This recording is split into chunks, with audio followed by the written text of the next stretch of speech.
Hello, everybody, and welcome once again to session 123 of The Forum. I am, of course, your DM of Doom, Oops All Brands, or World Tree Quest here on Twitch and YouTube. And we have with us today our lovely and amazing cast. We've got that guy, Just Harry. We've got Patron Kids. We've got Khadija Al Kubra. I can feel a hiccup coming. And we've got Ash Howard Music. Sorry, I had to just wait for that wee feeling it past it.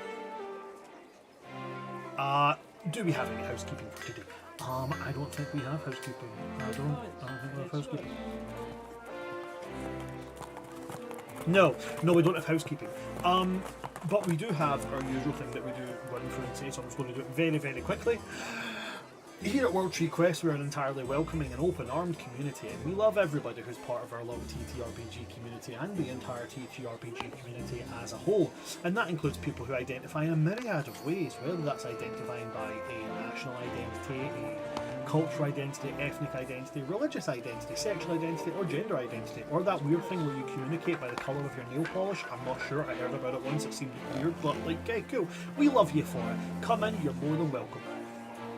Now, if you're one of these people who believes that because you believe a certain thing, or because you follow a political media, or because you, quite honestly, just don't like other people being the way they are, and you think because you believe these things you can change other people or force change on other people, well then, sunshine, that don't fly with me, that dog don't hunt, and that butter ain't getting spread. So, if you do stand on any of these lines, if you do stand in any of these political agendas which lean right-wing, and if you need to be told which ones they are, then honestly, I've lost all hope for you. If you do support Nigel Farage, if you do support the Cheeto-in-Chief, if you do support the right-wing administrations present in a vast portion of the Western world right now, then honestly, I don't think you're the right fit for us, and maybe you should just go away and just no come back. So if you do think that because you believe in a particular belief system or stand on a certain political side that you get to change people, I'm sorry to tell you this, but somebody should have told you it long ago. No, you don't, and nobody cares. Get in the bin, bite my back. Guys, can we remember what happened last session on the forum? Marriage! Marriage brought us together! Marriage brings us together. There was hand fastenings, and I don't know why I'm talking like Jonathan Watts. I have no idea why. It was a very beautiful ceremony and long overdue. It was really nice, and I thought that this was going to be something that I don't get over emotional at, and then Ash wrote a fucking sonnet. It was because beautiful. This is what you get when you bring musicians into your D&D parties, right? They just start doing this shit. So obviously me as a DM, I had to do the right thing, and I had to cry on camera, which was it was entirely acting. Like there wasn't real tears at all. Like not at all. If it's any consolation, I was tearing up too. It was lovely. It was really, really nice. And then we led into a tourney. Yeah. How's the tourney? Yeah. What kind of things? So far, so good. Orion, the knight and lower noble that got dropped in on by Reverie that morning, had gotten a favor from her and was honestly doing a really great job in the joust. And then it was just mostly RP, which was a lot of fun. So exploring in like the market, looking at cute pets. Reverie, like just having fun, trying to like play off like, oh, I'm this new mystery person. I'm not Reverie, but I am. Elion being petty as heck and trying to steal back the favor from Orion, which he did. And then it turns out Orion... to find out that Orion wasn't interested in it. No! It turns out Orion's actually interested in Arya, of all people. Yeah. So that's fun. Sheila had a nice little talk and catch up with her mom, who was asking her, so can you set up any of your friends with your hopeless brothers, please? Which was funny. I love the idea of Sheila's mum coming to her and being like, your brothers are fucking useless. Please do something about it. Yeah, it was just a lot of really great RP and just chilling and getting to like I really one of the things I loved most about last session, Brand, is that we all kind of got to build up the scene of the wedding together, and I thought that was just so beautiful and so fun. It's something I've been toying with very recently. Is the idea of collaborative storytelling, like I love it. asking people to contribute to a scene, like even if the scene isn't entirely focused on them, asking them to contribute something. And I did it yesterday in another campaign that we have here on the channel, and it just went really good again. Instead of me telling somebody about their own home as the party arrived at their family's manor house, I was like, "What does your manor house look like?" I put it in their hands. It was really, really cool, and I'm going to start doing it a lot more, getting the rest of the party involved with collaboration and letting them build a bit of a scene, even if the scene isn't entirely focused on them. It went really, really well. It went very, very well. But yeah, thanks for the subscription, Terravist. I know who you are. That's my best friend. Thank you. One of the genuinely nicest people you'll ever meet. Honestly, this person is just one of the loveliest people ever. Thank you for the sub, buddy. Hello, welcome. But yeah, watch us torture our DM for the next several hours. It's gonna be great. But at least we'll get some laughs out of him too. But yeah, I think mostly it was just a lot of really great interpersonal RP and like just lovely feelings and stuff. And yeah, we just left off with Arya about to go approach someone to possibly get a date for the first time. Our little hopeless romantic ace in the hole, our sweet summer child. After checking with her friends' opinions about like, well, I also have a crush on this guy, and we both care about each other, but we haven't really had a chance to like talk about or explore a like relationship. So is it still okay to like possibly, you know, like see where this goes, even if I like someone else? And they were like, it's not that you're not in a committed relationship. Y'all haven't like set any like kind of closed boundaries. It's all cool. It's all copacetic. So yeah. And everyone's like teasingly making bets and like just like sitting back with the popcorn watching this possible disaster, but hopefully not. And also taking bets on how quickly it takes for Arya to flame out. Hey, you never know.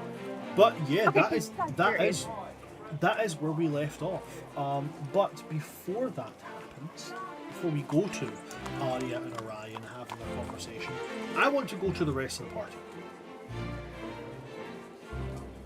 To the rest of you guys who have now kind of like came back together as we've moved from the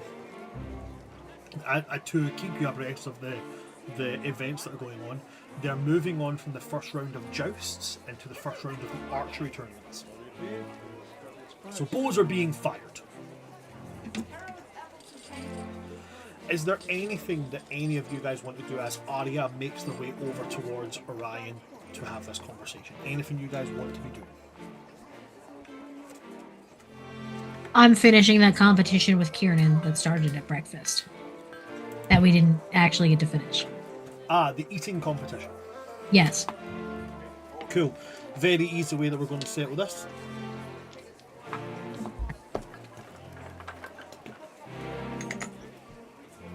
And just to remind you guys, if it's still been within 10 minutes, you do have emboldening bond. I don't think it's going to work for this. You're going to roll 3d20s. 3d20s, okay. And you're going to add your Constitution modifier 3 times. And you're going to total 3 up. times. Why is this in my... So let me get to Kernan's Constitution modifier.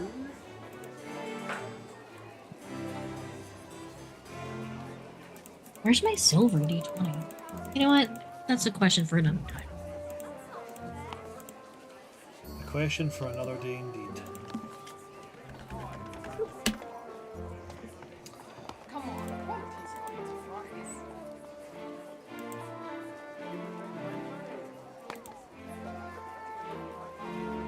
It would help if I had Kernan's stat block up. Okay. Add the Constitution modifier. Add the Constitution modifier onto every dice roll, essentially.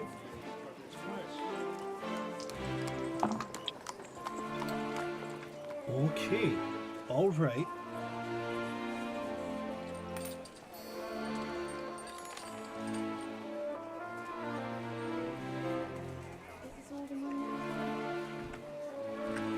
Okay.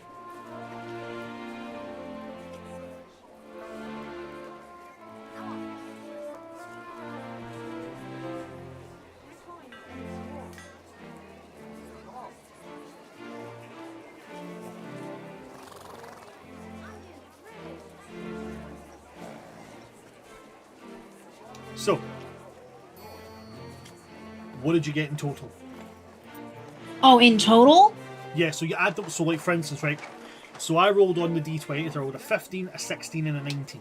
15 and 16 Hang makes on. 31. 31 plus 19 makes 50. And then Kiernan has a plus 5 to his constitution. So I add on 15. 5, 5, 5. So Kiernan's total is 65. Okay.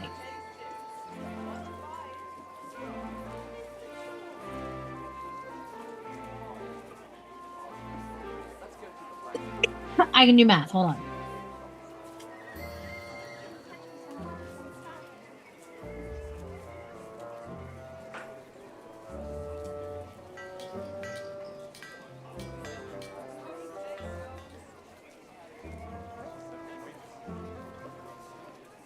I tell ya, this biggest worth no more than seven. I have a. I can't do have a means math. to a Hold plan. on. I have a means to a plan for this. This is but step 1 of the mathematics.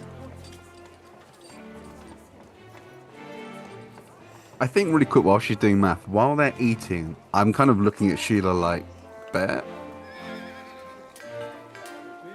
57. Yeah, go on then. Oh, shit. 57.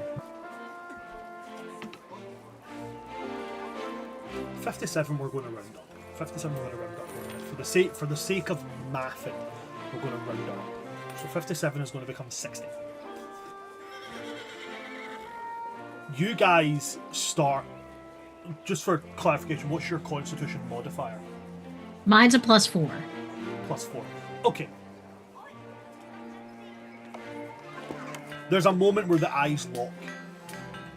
There's a moment where the eyes narrow. And then Kiernan just starts loading up the plate with food. And you match them, and then they start eating, and they never take that, and then eventually it just turns into pure carnage.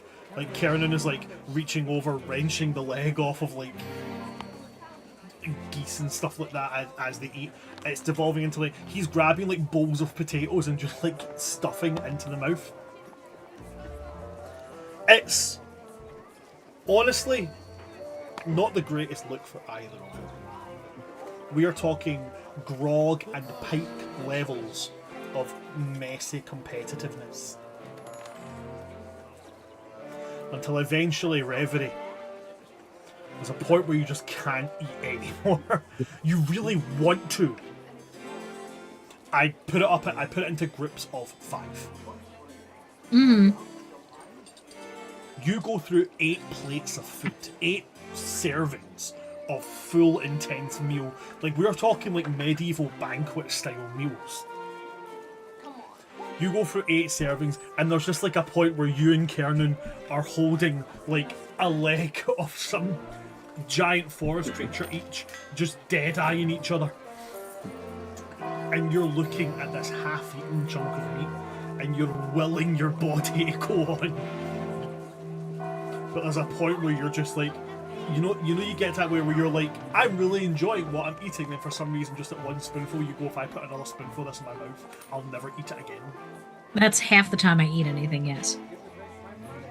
You get to that looking at this, and there's a point where you just have to drop it and just, I'm out. I'm done. I'm out. And you see Kiernan locking eyes with the bit of meat he's got on this bone. And then bring it to his mouth. And not even like in the cartoons where they tear it off, like painstakingly, like it's less he's tearing it off and more he's just letting gravity do the work while he's got it in his mouth. And then he crams it into his mouth, chews painstakingly for like 10 seconds, all eyes on it, and then he swallows, and he just stands like, whoa! But there's just, as he stands and does it, there's like a serious danger of like, he looks slightly green. Not in like a springy ladron way. Like, so Kiernan is ultimately going to come out victorious in this, but at what cost? Because now we're going to have to roll. Now here's the thing. The amount of food that you eat, and this is why I was talking about math, this is why I was like, this just makes it a lot easier if I round it up. The number of plates you ate above your con modifier, so yours is 4, his is 5, you both have to make 4 con saves. We're using the same rules as what I use for alcohol, so for overeating, plate of food above the number of your con save, you got to start making them con saves. So we need to roll 4 con saves each. If you fail, right, so if you fail half of them, blow in chunks. Okay? I think the moment Kieran stands up, I'm just, and I'll just put 5 gold in your hand. Sheila's just sitting going like, I've watched this man eat. Like, hand over. Sheila doesn't make bets. She doesn't know she can win. Oh, and for the sake of DC, we're going to start on. You know what? Both of us are rolling 4 saves. We'll start on 14, and everyone gets higher and higher. So on the first one, these are saves. So emboldening bond, every kind of benefit you've got going for you, that comes into play here. So despite the fact you're in competitive natures, you do gain Kiernan's aura. So you are getting a +5 on your save. If you both are by Elion, you'd probably get his aura too. No, you can't benefit from both. You only benefit from the highest. And I think both Oh, Kiernan I and thought Elion have a 5. So Oh, I thought it was because of like different sources kind of thing. well then, do you know what? We'll play to this then.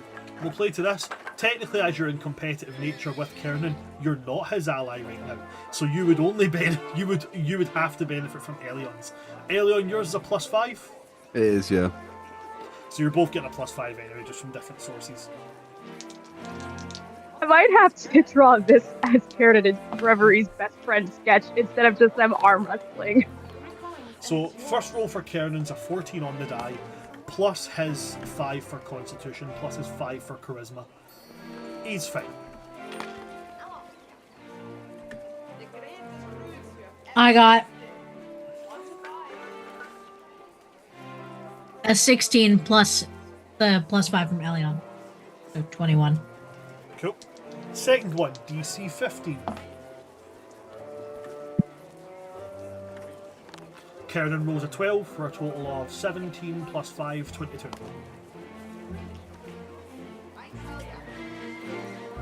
We tied on that one. Sweet, awesome. Third one, DC 16. Oh, that actually might be a bad one for Kiernan. If you use Emboldening Bond, you get a +D4. I will actually use it because even just using it, I got a 15. So even just using it gets me the one that I need. And I rolled a 2. So that's a 17 in total. Kiernan passes with Emboldening Bond. I got a 25. Last one. DC 17, Kiernan pulls in a 17 on the die. +5, so 27.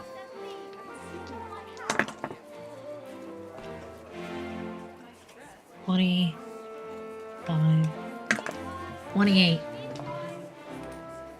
There's an awkward couple of minutes as you both sit there nursing your overstuffed stomachs. But eventually the nausea settles. Some of the attendants bring you over this kind of very sweet smelling drink, and when you drink it, there's a feeling of intense relief.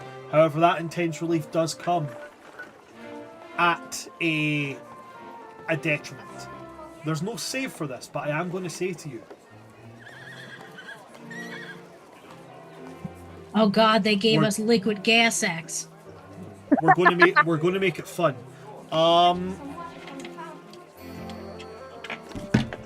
Heads or tails?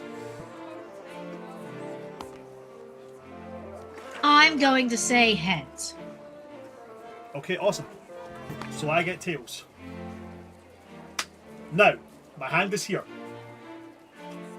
If this is heads, Reveries burping, Kiernan is coming out the basement. If this is tails, as I've just said there, it's the opposite. Kiernan's burping, Reverie is the one coming out the basement. To my people from the UK, you can confirm. 2 pence coin. Tails. That is tails. It is the lion's coin. And I'll even show it on the other side. There's a head. Oh yeah. So it starts at first with small rumblings from Kiernan and then some burps here and there. Reverie, you feel the same rumblings, but it goes lower for you. For a number of minutes equal to your constitution modifier, you're burping a fart. This is perfectly fine. I love the idea of Reverie just doing it blatantly, just being like, I give no shits, fuck you. As long as she gives no shits. Yeah. Oh no! No, there's no shits happening. Not At least only until is you it get to the toilet. happening, Reverie's actively gonna look at like someone next to her and go, "What? I can't believe you've just done that." Like, just absolutely play it off. Performance check. Performance check. If you didn't use emboldening bond,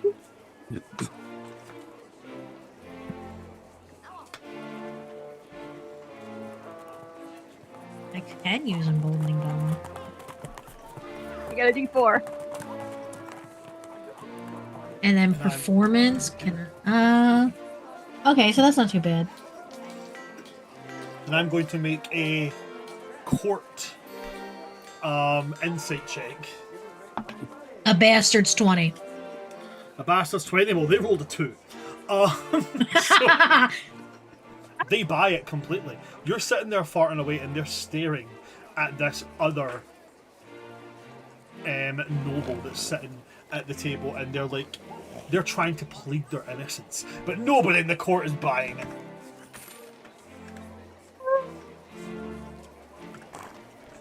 That'd be fantastic. While that is going on, Elion and Sheila, anything you guys want to do?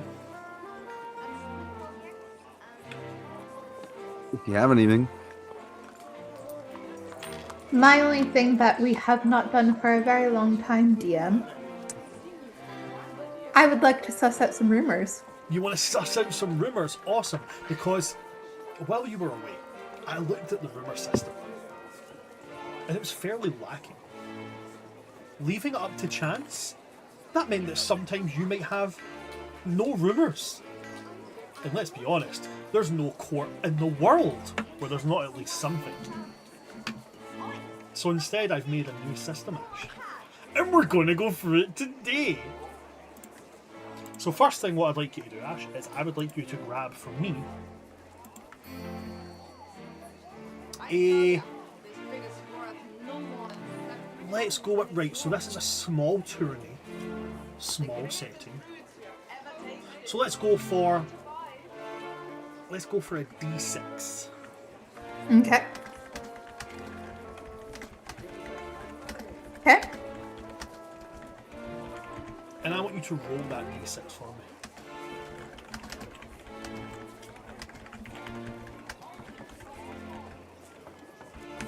Yep. What did you get? 4. Okay.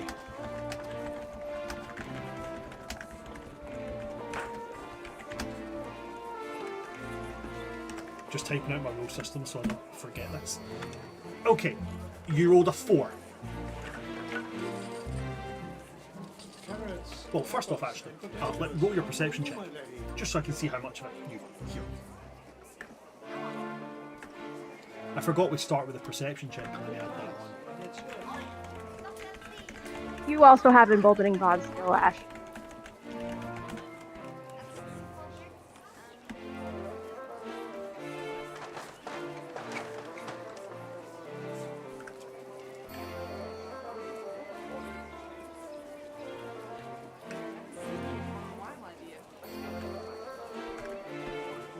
Sorry, using the browser application for the first time on D&D Beyond and struggling to find anything. Oh yeah, it's a wild one.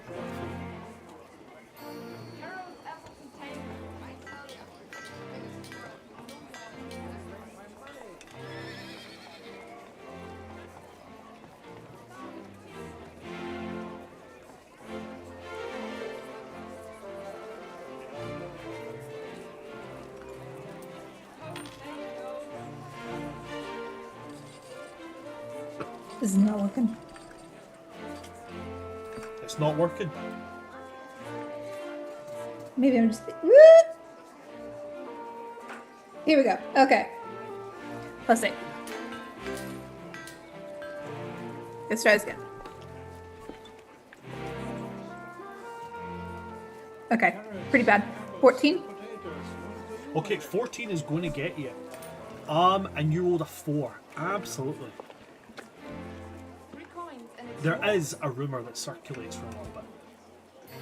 Among mostly the kind of the serving staff here at the Tourney. But your keen eyes easily clock 3 of them standing around, and you find a reason to wander over, not necessarily joining them, but like, you know, within the vicinity, pretending to speak to some of the common folk who are here to watch the kind of unofficial tourney. And you hear tellings that apparently at the grand tourney tomorrow, silver has changed hands to ensure that one of the knights takes a fall. Now, this rumour doesn't say whether they're taking a fall willingly or if their opponent is being paid to not only best them but to hobble them for future tourneys. Apparently the knight's name, who is either going to fall or is going to be felled, goes by the name of Sir Kalian, a newcomer to the Tourney fields, but quite a promising newcomer at that. Apparently there's some resentment about his family name, because Sir Kalian, despite his age, and despite the age he would have been at the times of it happening, he is a bloodthorn.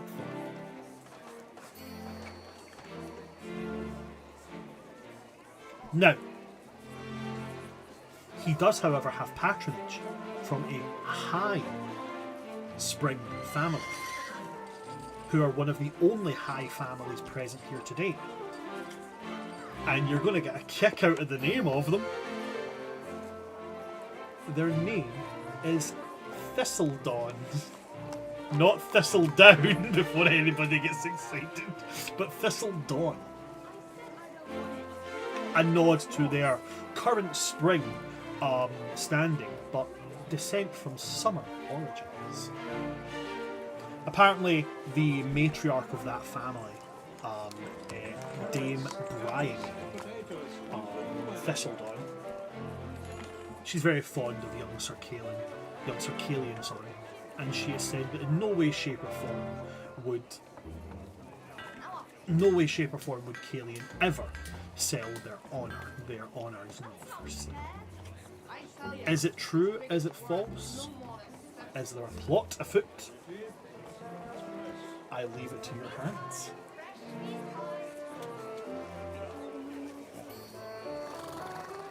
Okay.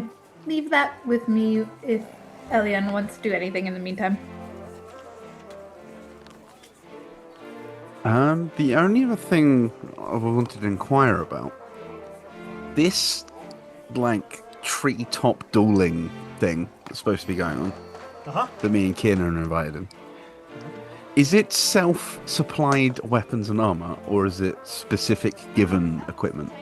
You'll be given what is essentially, just for the sake of everybody, they're going to be non-magical, simple weapons. Okay. But you will have your choice of them. So you can, like, you know, Kiernan can walk up and go, I'm going to take a battle axe, but it will just be a normal battle axe. So you'll unequip and unattune to every weapon that you've got. Mm-hmm. You'll just have on. The only weapon you'll have equipped will be the weapon that you have. But armor's okay. Yeah, you can still wear your armor and stuff. Cool.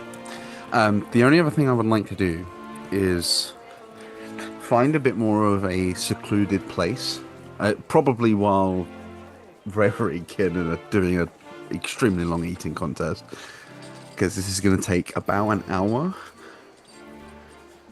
Okay. Is I would like to find somewhere that's a bit out of the way and a bit more secluded. And I would like to attempt to make Lightbringer a packed weapon. Absolutely.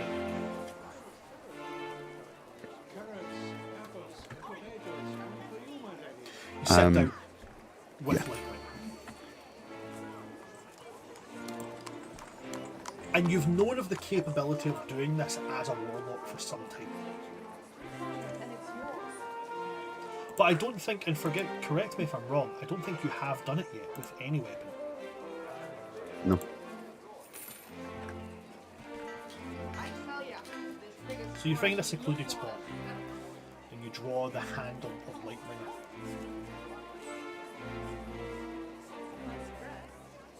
Do you activate the sword? Sure. That radiant blade of sunlight lights. And you begin the process of bonding with this weapon. There's a point where all of the sounds stop. All of the forest goes quiet. As there's just this connecting moment between you and this sword.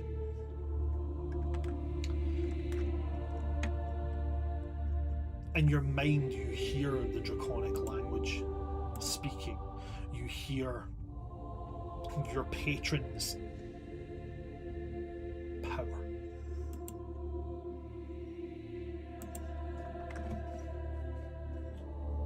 You feel it vibrate through you like the way the dragon's roars vibrate the bones of the earth. You can feel the heat of their presence warming through you, and it's almost like as it gets down your arms, travels into your hands at Lightbringer. It's like Lightbringer sends it back.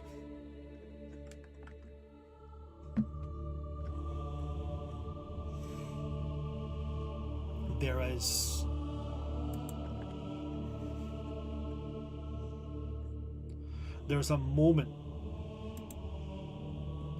where you would gain an understanding.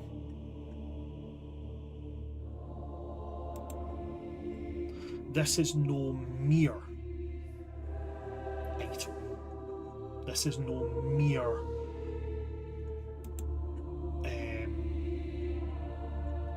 this is no mere what's the word I'm looking for? This is no mere some sort. There is something deeper in this. Something more.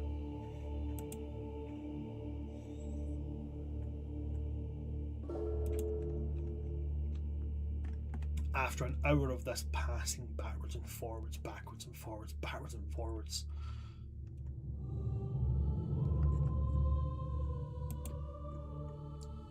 over an hour, you reach the point of no return. You reach the point where from here, there would be permanence. There would be not just the bonding of a packed weapon. This blade has an intelligence. It has a sentience to it. It may not be a vocal sentience, it may not speak in words, but this blade has emotions, it has wants, and it has goals. You feel an overwhelming sense of justice coming from this blade. You feel the sense that to bond with this blade would encourage you to adhere to its goals. Or very much like the situation that is had with Snickersnack, to step from those goals, this blade could reject. This blade could deem you unworthy of wielding. But for this moment, should you agree, this blade will find you worthy. And as you consider it, you would feel the same kind of energy from where you made your oath to become a paladin. The blade bids you protect the innocent. The blade bids you to uphold the true traditions of those of summer. The blade bids you to never allow evil or dark hearts to take claim of summer's throne. And the final thing the blade bids you is that should such evil exist, it is hunted down and it is eradicated. If you accept these and the mechanics that essentially come from them, so if you come across, if we did use lineage, not lineage, if we used that alignment, it would be if you came across an evil creature, you have to kill it. What this is basically going to go along is if you gain knowledge that somebody is conducting evil means and you let it slide, the blade will not like that. If you are aware of who it is that is currently causing summer to move away from its traditions, you are honour bound to hunt them down. You're honour bound to, should you come across them, put an end to them. Do you accept these?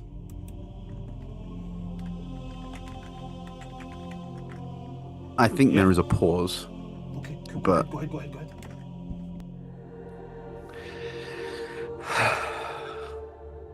I think if you'll allow me, as he kind of thinks on it and isn't fully sure,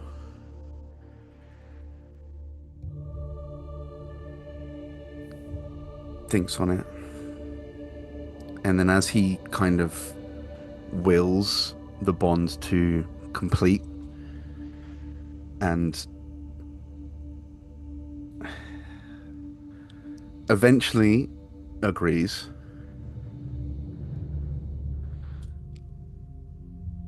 there is just like a very faint that pulse that kind of comes back down the last time. And if I remember correctly, Lightbringer has runes on it. Lightbringer does have runes, and for a while, when you first attuned to it, they lit up, but then all faded. I think as he thinks and then finally accepts, kind of painlessly but almost looking painful, fire will kind of dance up, and then those runes will almost very lightly scar so that they're visible on his arm. And then, yeah, I will accept. Okay. So now I will ask you, what form should Lightbringer take? What blade do you... So it must be a sword. Mm-hmm. But you can choose if it's a long sword, short sword, scimitar, your choice here. I think he's gotten used to the fact that it was a longsword. I just think the hilt itself kind of changes design more than function. And it looks almost in like the way that those rapiers have baskets on them to guard the hands. Not quite foil-like in its actual blade, because that would be too thin for him, but... And I think the basket itself is kind of like a depiction of burning leaves. Okay. Yeah, it can't be too thin. Okay. So beforehand, Lightbringer had your standard kind of longsword crossguard. Mm-hmm. Does it still have that, or is it formed into a basket? You said. Yeah, it's kind of, so it's got the the handle, but it's kind of formed into like almost like a basket around the hand. Right, okay, so less cross guard, Mm-hmm. and more of these have kind of come together Mm-hmm. and bloomed out from. It's like a filigree of like burning leaves, you said, yeah? Mm-hmm. Yeah, so it's But almost still long sword style blade. yeah. It looks funky, but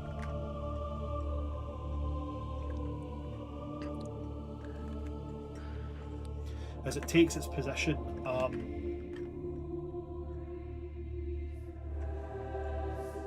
and this fully forms, on its hilt, the first rune is going to illuminate. mm-hmm. And the first rune that's burned into your arm will now glimmer, glow. Okay. You are now not only bonded and attuned to Lightbringer, it's now a dormant weapon. As this is a spark of creation. An item that has been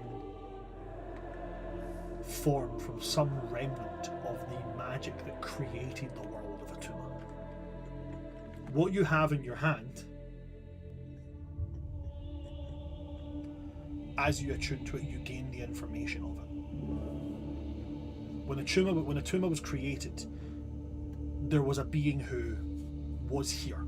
There's no really any understanding of how he got here, or even where he came from.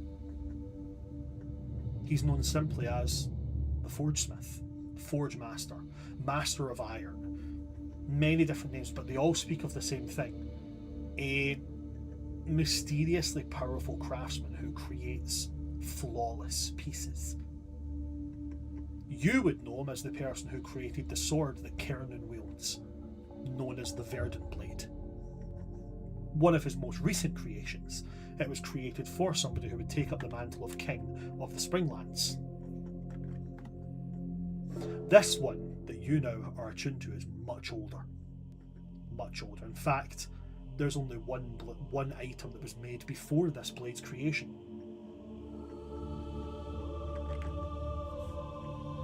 Lightbringer is a peerless sunsword. There's only one that has ever rivaled its creation, and it was made when Lightbringer rejected its wielder. Rather than have them be shunned by society,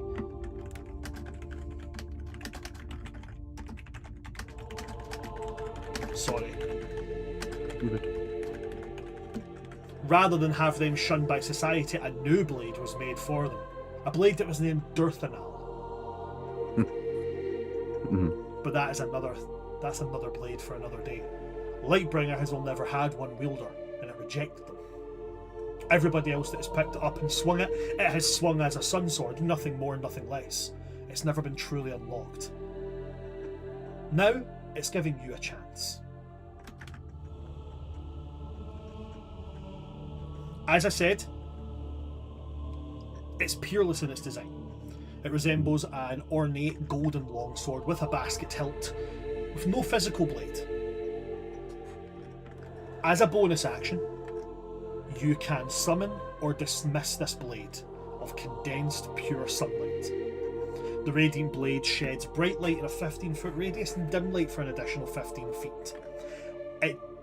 This light is counted, as with any sun sword, this light is sunlight. So if you bring this out around Harahal, he will take damage if he's within that range. While this weapon is manifested, it deals radiant damage instead of slashing damage. It possesses a finesse property while retaining the versatile property of a longsword. It can serve as the spellcasting focus for your paladin and warlock spells. And when you channel Divine Smite through this blade, you will hear draconic roars when you strike with it. You will also hear the sound of chains being broken.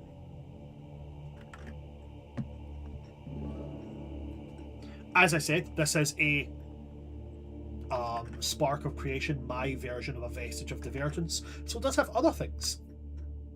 At its dormant state, it is a +1 weapon.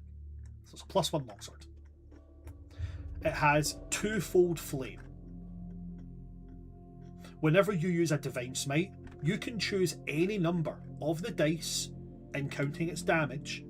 You can cause any number of its damage dice to deal fire instead of radiant. You can choose separately for each dice. Defiant Smite. Once on each of your turns, whenever you use Divine Smite against a creature that has damaged one of your allies since the end of your previous turn, you can treat one of the Divine Smite damage die as having rolled its maximum value. So instead of rolling one of them, you would just say, instead of rolling, say for talking sake, 68, you would just go, I'm going to roll 5d8 because one of them is just going to do 8. Sure. And it has a third ability called Break the Line.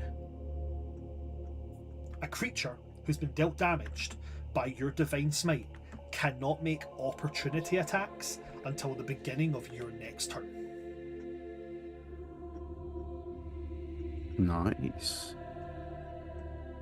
As you finish bonding to Lightbringer, from the blade, the moment the magic channeling this bond finishes, there is a sense of warmness, a welcoming, but a guarded nature.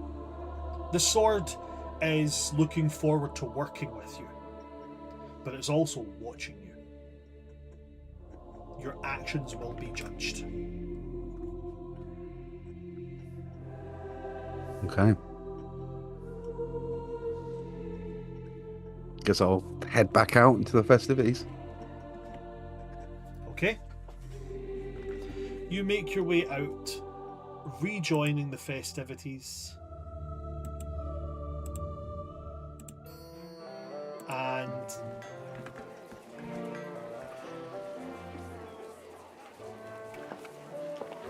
is there anything else for anybody before we move to Arya having the awkward conversation with Orion? Okay. Arya, when we ended last section, you were already walking towards Orion. Mm-hmm. At this point, you reach him as his shoulder is being bandaged up with thick gauze and a foul-smelling white poultice.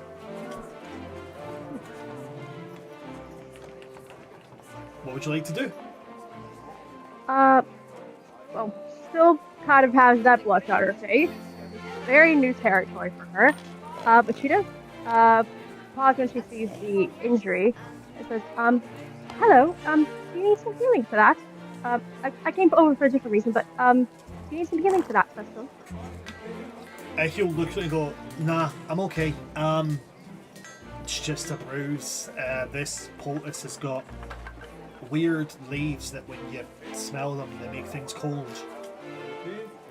So it's just to, ice it up and make sure it's okay for tomorrow. And he's gonna then stand up and do the awkwardness of, I'm new to nobility, so I'm not quite aware that when a higher ranking noble approaches me, I'm supposed to stand and bow. So he does it a little bit more hasty than was originally intended. Oh, you don't have to have the formalities with me. Excuse me a moment. Alrighty. Far too well. Understandable.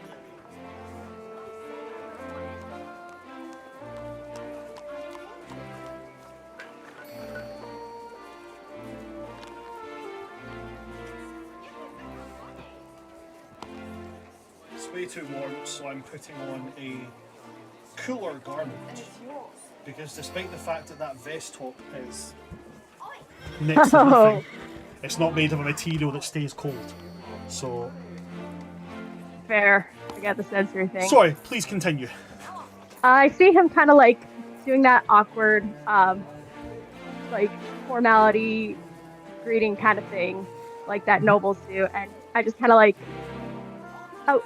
you don't have to do the formalities with me, which is funny that she's like waving him off, doing that while she's wearing a sting ring for like obvious nobles.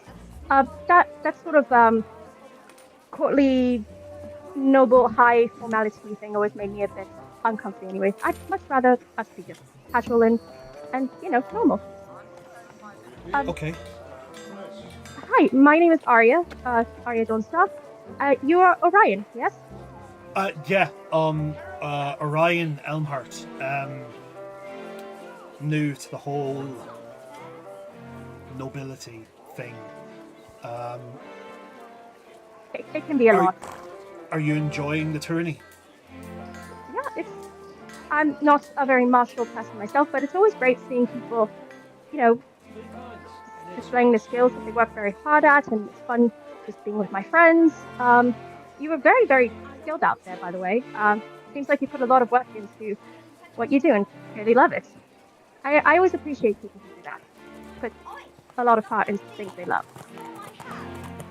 I do enjoy it. I like the focus that you have to have, block everything else out. It's focusing. I can understand that. I'm similar with my music. When I'm performing, I have to get into a certain headspace to be able to really not only successfully pull off the mechanics of it and like the skills, but also really put out the emotion and feeling, get across that. So it's almost like the rest of the world sort of goes away, but you're still connected to it, right? Yeah, kind of. And all the noise just kind of stops as well. That I can't quite relate to. Silence always makes me kind of uncomfortable. But anyways, so my friend Elion over there had told me that you had expressed interest in me or asking me to do something relating to the party tomorrow after the Yeah, formal? there's an after event. You know, after the tourney tomorrow, and I am expected to escort somebody there. And I imagine as a noble, if you're attending, you'd be expected to have somebody escort you. So, I'm not exactly a noble anymore. I technically was born into nobility, but I was disowned. So I'm just me. okay, but you are planning on attending the Yes, fancy yes, I am. shindig.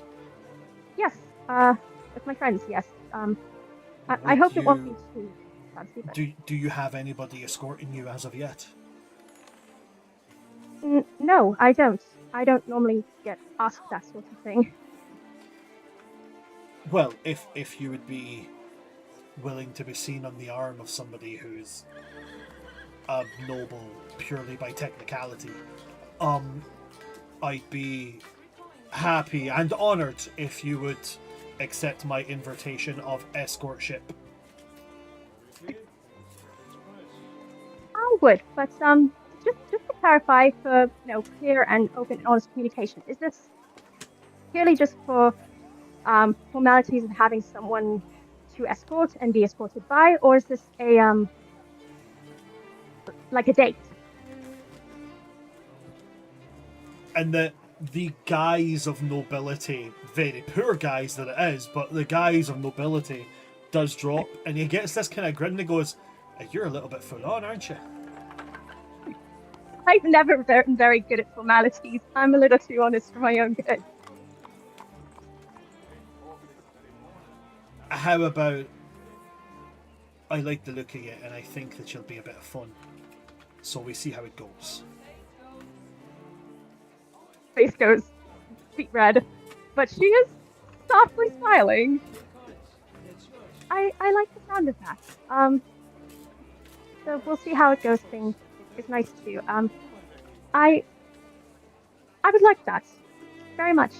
You seem quite nice as well, and it's nice to be around someone who I don't have to, in the courts, worry about putting up formalities with. I can just be. So yeah, I would like that. Okay. At these events, it's customary to match colors. So, as you're the noble, the higher noble, I'm assuming by the way you sit with the king and queen, what colors will you be wearing so that I can get my my staff to ensure that we match? How about we fuck the formalities and just wear what we feel the most comfortable and confident in? I tend to like to wear a lot of colors. Um, Probably wear something similar to this. But I will also probably wear my patchwork, which she has currently wrapped around her hair, but I usually wear it as a skirt. Um, so any color will do, whatever makes you comfortable and happy. Just be yourself. Then it's gonna look mighty weird that we turn up to a fancy gala because you'll be turning up with the patchwork and I'll be turning up wearing armor. Well, it wouldn't be my first time standing out in a crowd, and I've been trying to learn to embrace that. Multicolored patches sounds fun. There's a lot of memories attached to these patches. I look forward to hearing all about them. For now, I am being eyeballed by my trainer, and I believe it's going to have something to do with the fact that this is the third chest plate that I've broken. Ooh. So I will leave you to your much more interesting day as I go and see to this. I will see you tomorrow, and if you are in the crowd, would it be presumptuous to ask for a favour in my jousts tomorrow? Not presumptuous at all. Best of luck, and I'll kind of reach for his hand and give it almost like a little light squeeze and cast guidance on him because I'm out of bardic inspirations. One more quick thing though, just to put this out there. What's your opinions on music?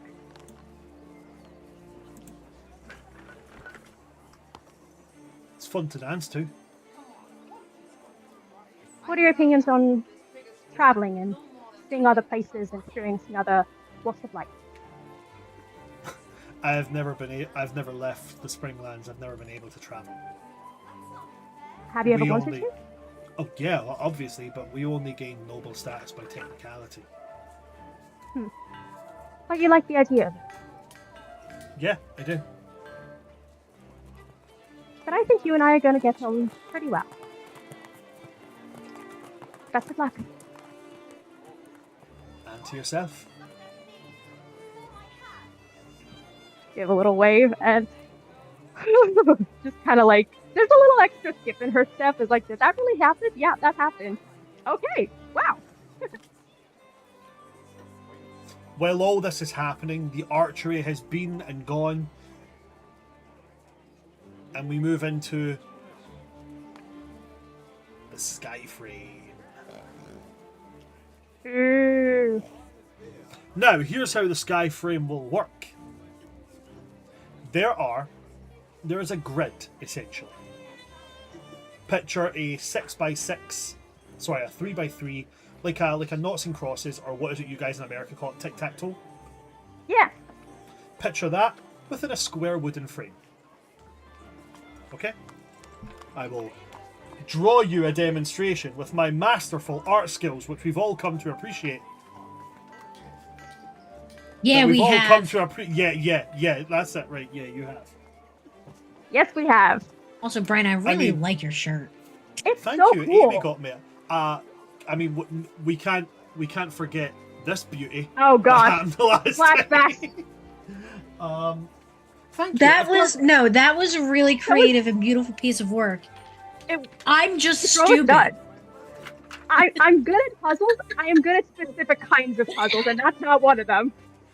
So, your standard tic-tac-toe grid. Bump, bump, bump, bump. Right? wooden grid around it. Okay? Each line is a log suspended in the air. You can use your movement speed to cross logs. Okay? For every log you jump to, you use 10 feet of movement speed. And you have to make, very simply, very easily, a DC 11 acrobatics check. The object of the game, hit the people off of the logs. Fun.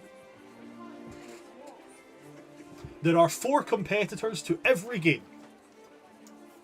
They start in the corners. With me so far? Fairly easy. Cool. And it's going to be the same kind of idea as jousting rules. Everybody's essentially got 5 hit points. If you're struck once, it's 1 point. If you are struck and it's a critical hit, it's 3 points. And they have to make a strength, athletics, or dexterity acrobatics check to not fall off. If it's just a normal hit, no check is made. You just go on as normal. If it's a crit, that invokes the check. If they've used all their 5 hit points, there is no check. They just go off. Everybody ready? Yes. Elion, I'll let you pick or I'll let you roll a d4. 1, 2, 3, or 4. 2. 2. So Elion, you're starting in the top right. Here. Sure. I suppose I do have one slight rules clarification just for strategy. Go ahead. What quantifies as being fully knocked off? Do I have to hit the floor, or is it the moment I lose my footing? The moment you are beneath Right. Okay. the frame, you are considered out. If you make Sure. yourself fly or whatever, you're still. People will see you floating in midair and go, "We can see you." Yay! I will roll for Keranin. Oh wow, Keranin is going to be in number 1, directly over here. It's because Kenan is number 1. Number 1 in hearts, Yeah. number 1 in minds. And then And at the top of the financial ladder. Nobody trusts Keranin with finances. Not one person. It's Sheila who handles them. 100%. It's not even a joke. I fully imagine that he thinks the treasury is like the Scrooge McDuck bank. Where he's just swimming in gold coins. When Sheila explains to him the Springlands is doing very well, the coffers are overflowing, he legitimately thinks that there's just a load of gold coins in a room somewhere that he could just jump into. Like 100%. He just like hands people bags of money. Sheila's like, no, we have a vault and they're in like chests. If you jump into them, you'll hurt yourself. And he's like, empty the chests. I want to jump into the pile of money. Shiny without pool. realizing that would hurt even more. Sorry, you guys are completely missing the fact that Sheila would be having investments, and that is not just sitting there doing nothing. You There's know what? interest That's to be fair. earned. All That's of- fair. She's You're I'm the rich stock on market. paper. All of the shops that the Bloodthorns used to own, Sheila has now bought over. At a He runs reduced the stock rate. market. I mean, yeah. I mean, they had the owners were gone. It was a buyer's market. Like, That's what I mean. Fire sale. Oh, since if in game Literally hours fires. passed, Literally. y'all probably don't have Emboldening on anymore, so just to let you know. I just imagine Arya skipping back to the table being like, I have a date. So it still goes as normal. You're still rolling initiative. So roll your initiative. Now, did I remember it correctly that Kenan and I are together, or is it a free-for-all? Oh, this is a this particular one here is a free for all. Okay, cool. There is a larger one which will be the actual tourney tomorrow, where the participants they're in teams of 2. And I also, a bit of a devious question. Sorry, I'm asking a lot. Does Kiernan look worse for wear considering he's just eaten 9 plates of food? No, he's okay. What a Chad. An hour is past. He has. What a Chad. He's good now. He waited an hour before going into the pool. Tactical Absolutely. chunder. Right, so I don't know why you call it we call it a whitey. It's like a tactical whitey. Right. This is the layout as far. Yeah, He is whitey you, don't sound K right. is Kiernan, right? Yeah. Okay. What did you get on your initiative? It'd be a 19 total. 19 in total. Cool, awesome. So it is going to be Kiernan and then you. Oh, I need to add a standard weapon to my inventory.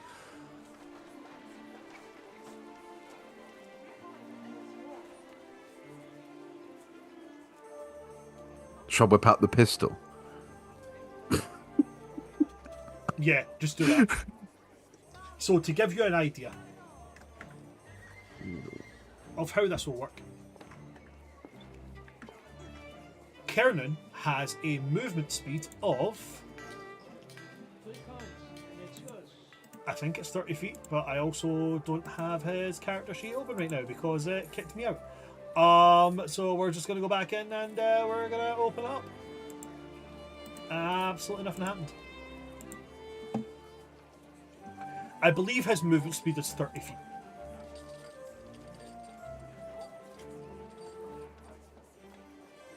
$35 feet. So, Kiernan could use his movement speed to go across 3 bars. So you start in the corner. So realistically, you can choose if you're on the upper or if you're on the side. Okay. So Kiernan could go 1, 2, 3. Sure. You could go 1, 2, 3. You know, jump to each one of them. You do have to make a DC 11 acrobatics check. Or he can use his action to dash, at which point he can jump 7 times. Sure. Okay? Cool. So Kiernan is going to start on the top bar. And he's just going to go 1, 2, 3 right across. As soon as the horn gets blown, Kiernan springs across. He has chosen to go for a spear. Right. Okay. So he goes 1, 2, 3. 1, 2. So I need to roll 3 of these acrobatics checks. DC 11, very basic.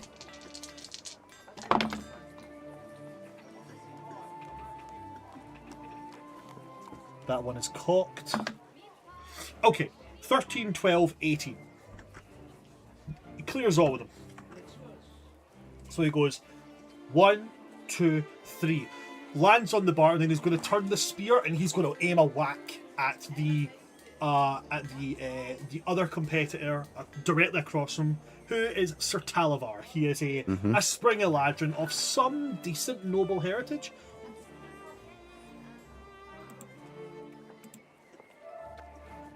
Let me just add in a basic spear.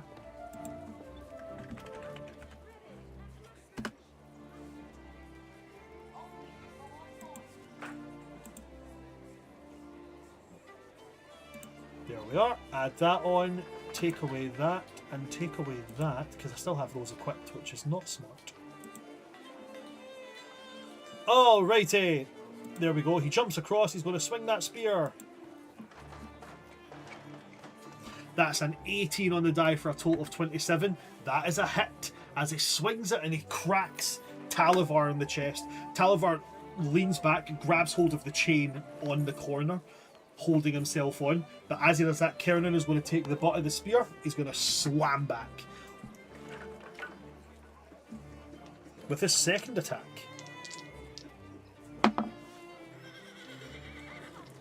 That is a 15 plus 9, which is a total of 24. So it is another hit. That's going to be 2 marks against Talavar. Does Kiernan have that thing where he can do a bonus action smack with the...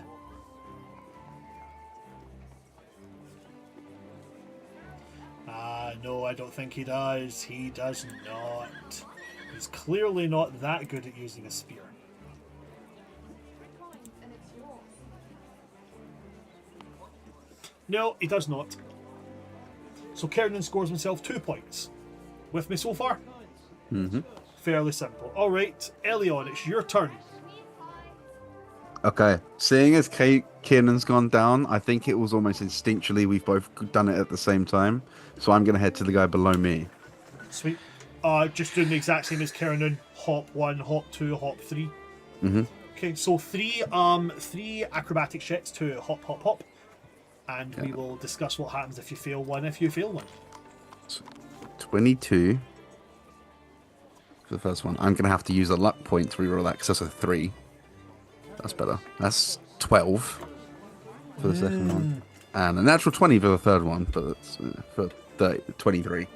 Okay, so you hop the first one. As you go to hop the second one, you lose your footing a little bit, but you manage to, you know that way where, like, when you go to jump off something and your foot slips away, but your toe manages to hold on and just push the edge. So you manage to get on yourself, and then you land on the last one, and you're going to strike at Silpha. Sir Yes, Silpha, sir. who is on the other side of you. Cool. Make your strike. I should say I've picked up a scimitar, being fancy. Awesome. But that is not very good. That's a 16 for the first one. I'm afraid Silpha is going to block that. So you swing the first one and Silpha manages to bring down. They have chosen to opt for, very, very boring, might I say, they've chosen to opt for a longsword, and they do bring that longsword in the way and catch hold of it. They give you this kind of like sneer. They have like a visor that covers their head, but their mouth is visible, and they just give you this kind of sneering grin of like, haha, I got you. I will. Second one's much better. So I'll use the back part of like the curved blade to kind of flip the longsword around and then tag the chest, because that is a 23. 23 will hit. I don't have to roll for damage, right? It's just a tag. Just that, no, you don't need to roll damage. If you've hit once, then you have hit, and that counts as 1 point against them. Mm-hmm.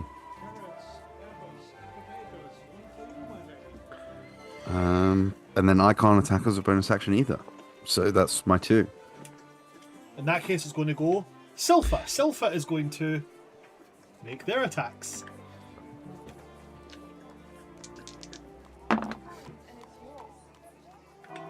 Okay, that's going to be not a great modifier, but good rolls. For the first attack, it is going to be a 22. Mm-hmm. Second Assuming... attack is- Yeah, no, go on, Go sorry. ahead. Assuming I have my shield, that will not hit. So you would need one Fine. hand. You would need one hand free. So that's fine. So then that That- would hit. Okay, and nobody else has got. That's one thing I should have said. Sorry, none of the others have a shield. No shields. It's just weapon. Then the other one is going to be a 24, 18 and That will 16 with hit. the dice rolls there. Okay, so he tags you both as he blocks this, and you give him a whack. He brings the longsword round, brings it down on your shoulder, and one into your ribs. That should have been dealt 2. It's then going to Nice. go to. It's then going to go to Talavar.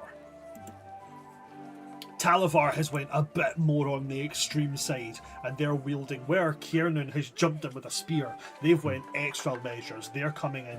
They have a great sword, so they're like giving the big old sweeping swings. And it's more like they release. They kind of maintain their balance, take a grip of the great sword, swing to get the momentum, then release. So that the blade finishes its arc in one hand, but they maintain their balance with the second. Both attack rolls. Okay, that is 8. That's a 17 plus 6 is 23. That's going to hit Kiernan. The other one is a 4. 4 plus 6 is 10. That is not going to hit Kiernan. So the first one clatters across Kiernan's face, leaving a brief scratch there. Nothing of any too much damage. And then the second one goes down as if to sweep, but Kiernan jumps and manages to land back on the log. Kiernan has been tagged once. As we finish that round, I will put it out to you guys. To let that party influence what's going on here, you guys can choose. You can cheer, which will give whoever you cheer for advantage on their next attack.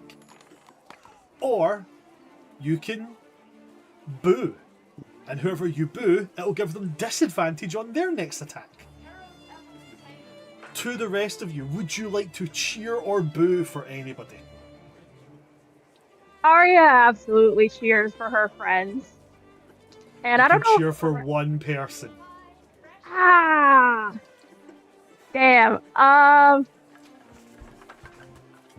feel like she's gonna cheer for Elion just because she knows Sheila and Reverie would absolutely cheer for I Kiernan. would not be surprised if Sheila booed Kiernan.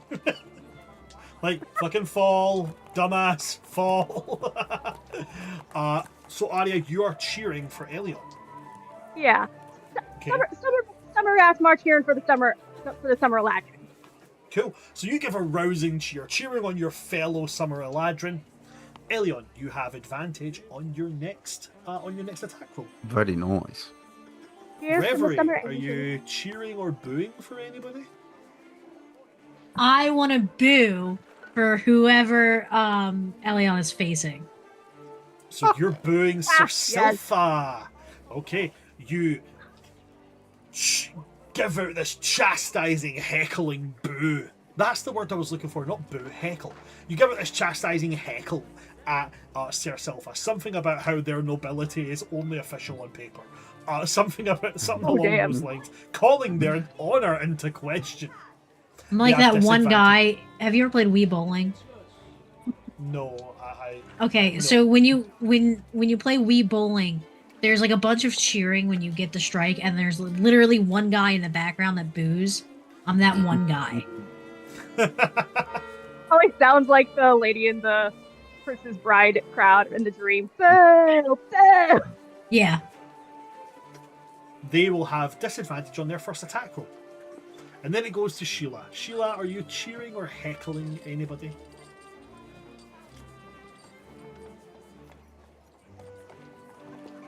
Gotta cheer my husband on. Yeah! Oh, she said the H word. She said the word.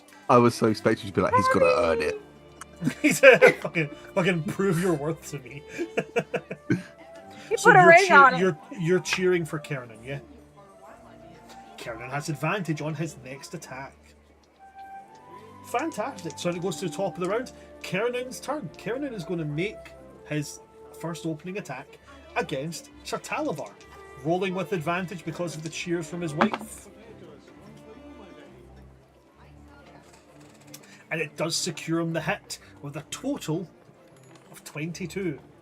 He swings the spear, clattering it across Sir Talavar, the back of Sir Talavar's helmet, spinning them into the large chain that holds up the corner, and he almost holds them there, spear running across his back, pinning them into the chain, and then gives eyes to, you know, you guys sitting down at the table, specifically looking at Sheila and giving a wave as if in like, yeah, that's right, I heard you, I'm never going to let you live it down.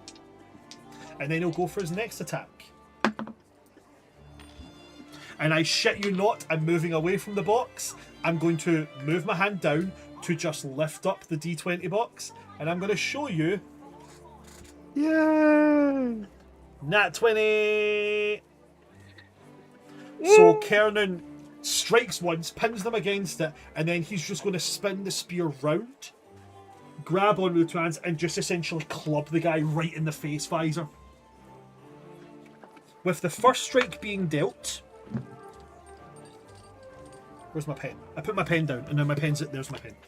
With the first strike being dealt, Sir Talavar will now be on 3 strikes. With the critical hit hitting him, that deals 3 on its own, which takes Talavar out of the running. 3 strikes, you're out. There's a kind of resounding cheer as he strikes him in the face. He staggers backwards, and Kiernan kind of like puts the spear down, almost like through the loop of the belt, pinning him so that he's kind of just like hanging off with Kiernan holding him. Then Kiernan's just going to lift the spear, and he's just going to fall backwards off. So Talavar's been eliminated, and that is Kiernan is then going to. He's going to hop 3 times. 1, 2, 3 onto the opposite support that you're on, Elion. So it's essentially the three of you all around each other. Sure. I will make his rolls just now for his acrobatics checks. While I'm doing that, please feel free to take your turn as you're next. Okay. Can I attempt to just shove the guy? Like a bonus action shove? But like, you can shove in place of one of your attacks as an unarmed strike, right? But I don't know if I can actually shove him or it's me hitting him and then he falls off. I don't know if it's unsportsmanlike if I literally just kick him in the chest. I mean, it would still just count as a hit. Okay. Not really. That would just make it too easy. I'm going to shove you. Okay, sure. cool. It's the first thing I did. You fall off. Okay, cool. So I'll take my 2 hits. Wait, hold on. What I'll say is this. If you forgo one of your attacks and you shove them, if you hit with it, it'll count as a strike. Sure. Afterwards, they have to make... I'll say they have to make either their check athletics or acrobatics. Same DC as normal. If they pass it, fine. If they fail, I'll count it as a second strike. Okay. Or I'll count it as disadvantage. No, this one makes more sense. I'll count it as disadvantage on their next check, whether it's an attack roll or them keeping themselves on. Okay. So I was planning to hit them with a scimitar and then just try and kick forward. Okay, cool. So strike him with a scimitar first, yeah? Yeah, that is an 18 total. 18 does not hit. Okay. Manages to block it, throw it off course. This one is where you're just shoving at them, yeah? Mm-hmm. Roll to hit. It will still count as a hit. It just has an extra incursion onto it as well. That is 19. 19 is a meets it, beats it. Okay. So you strike out, striking them in the chest. It does count as one strike on them, so I will mark that down for you.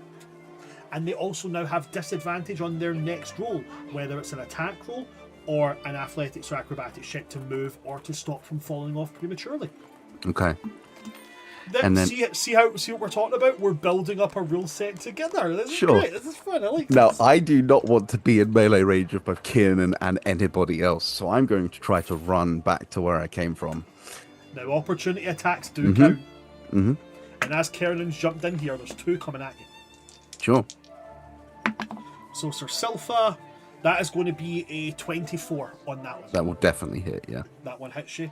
And on Kiernan, again, I'm going to show the dice roll. I'm going to show the dice rolls here. Okay, it has shifted because I picked it up slightly slanted. I do promise you, Kiernan did roll a nat 20 there. Okay. If that hits me, I lose, so I'm going to use luck to make him reroll. Yeah, I'd assumed that was going to come out of that. Okay, we're going to hold this one here. Rerolling Kiernan's roll. Okay, cool. So that is going to be 17 plus 9 for Kiernan. We'll hit, but I'll go... 26. Yeah. That'll put me at 4 hits instead of 6, which is much better. Okay. You hop away. Sure. So you now have to make... So, where is it you want to hop to? I'm going 3 up back to where I came. Back to where you were? Okay, so 3 acrobatic checks to hop. Yeah, hop. it's an 18. That's absolutely a save. Let's use my last point of luck, because that's a 3. No more of those. That's 12. Scrapes you by. And 12. I rolled 2 8s. Scrapes you by. The 2 whacks throw you off. Your first jump clears out. The second one's you've been, your bell's been rung twice on your side, so you hop, grab onto the chain back where you started. You manage to hold yourself, but you're swaying a little bit here. Mm-hmm. Which point Silpha is going to turn back to Kiernan. First swing of the sword. That is a dirty 20, which is going to hit Kiernan. Yep, definitely hits him.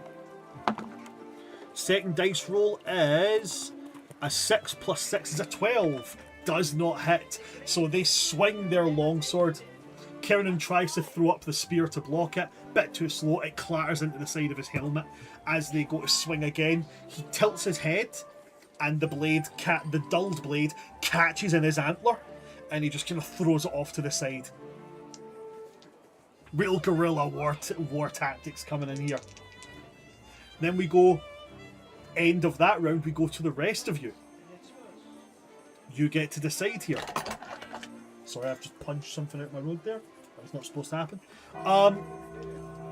Same question, guys. Do you want to cheer or do you want to heckle anybody?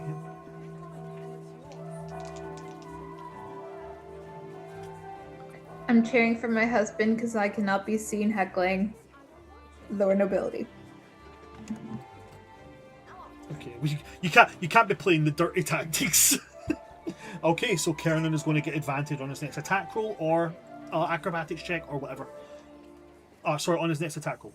He's going to get that. Awesome, fantastic. Arya, Reverie, cheering, heckling, what are we doing? Rev, you want to go first? Yeah, I will heckle for Sheila.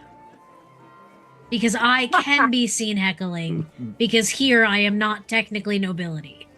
So Sheila does the I can't be seen to mock lower nobility. So go on, Kernan, go win it, and then Reverie goes, well, I don't have to live up to that. Yo, Silpha, you suck.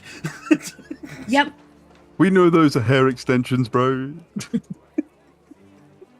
You smell like beef and cheese. I heard you ate cereal with a fork. You bum! Okay, so Silpha now has disadvantage on their first attack roll. And what about you, Arya? Cheering, heckling, what are we doing here? Normally, Arya's more a cheerer, but on occasion she can heckle. So I think I'm gonna heckle the guy that Elion is up against. So you're heckling Silpha again. That's another both their attacks are going to be made at disadvantage. They're being heckled on two sides. I love this shit.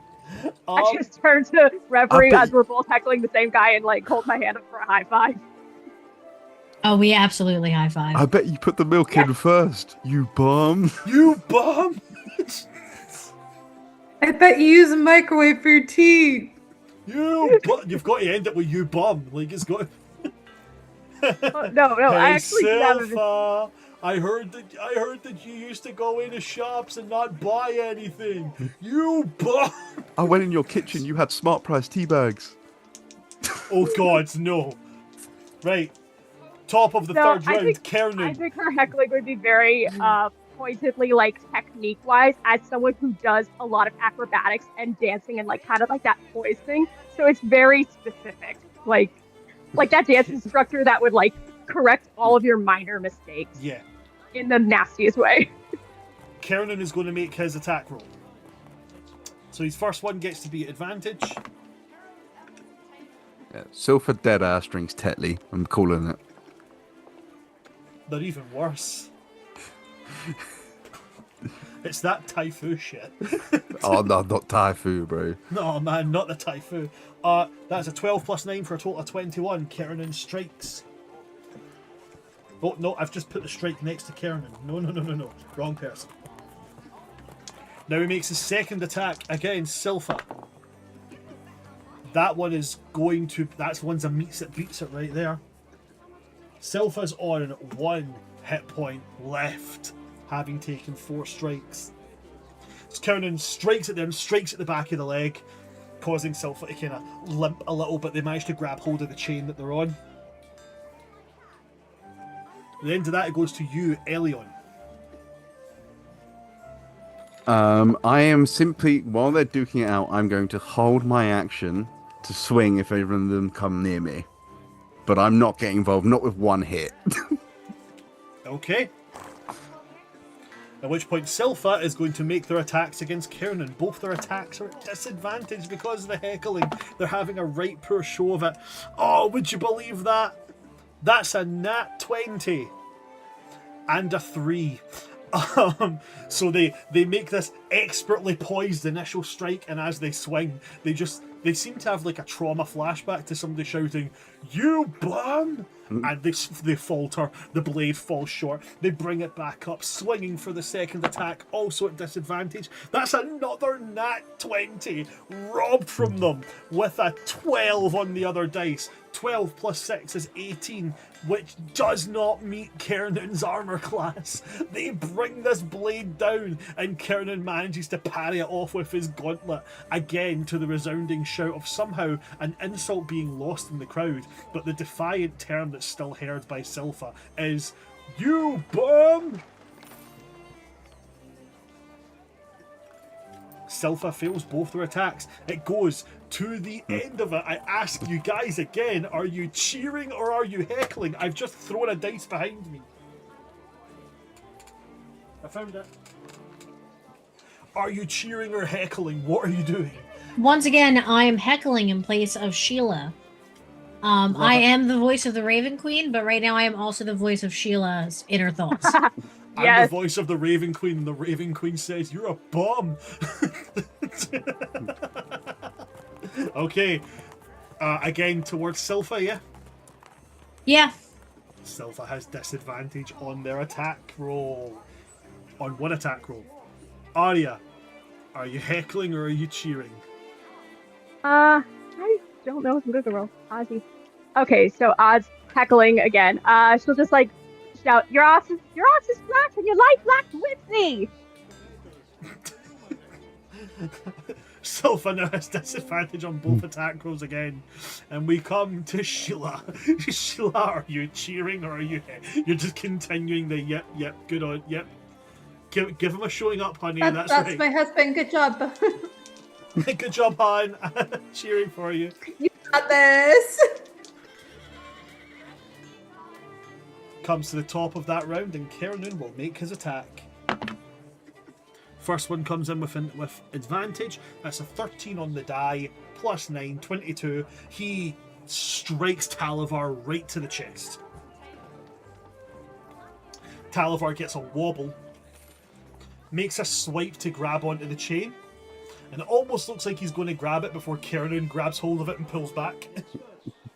And their hand passes through where the chain was. This look of horror fills the bottom of their face as they fall off. And they're magically transported down to the ground, out of safety. I just imagine every time one of them falls, they make like the goofy yell, like, yeah! It's definitely not far off. Wilhelm scream. Now it's just Kernan and Elion left. Somehow I feel like there has to be like a commentator, like an old-timey transatlantic radio guy at the bottom, just like, and now verging up here we got the king. The king's going up against his best friend. Oh, what a combat we're gonna see here today. Fuck, like one of those ones. It's definitely an old fairy. Kernan is going to move. He's going to hop once and hop twice and stop on the board, on the what's the thing? On the support directly across from you, holding onto the chain of it and just eyeballing you. I'll make his 19 and 12 on the die, so they're more than enough for him to hop.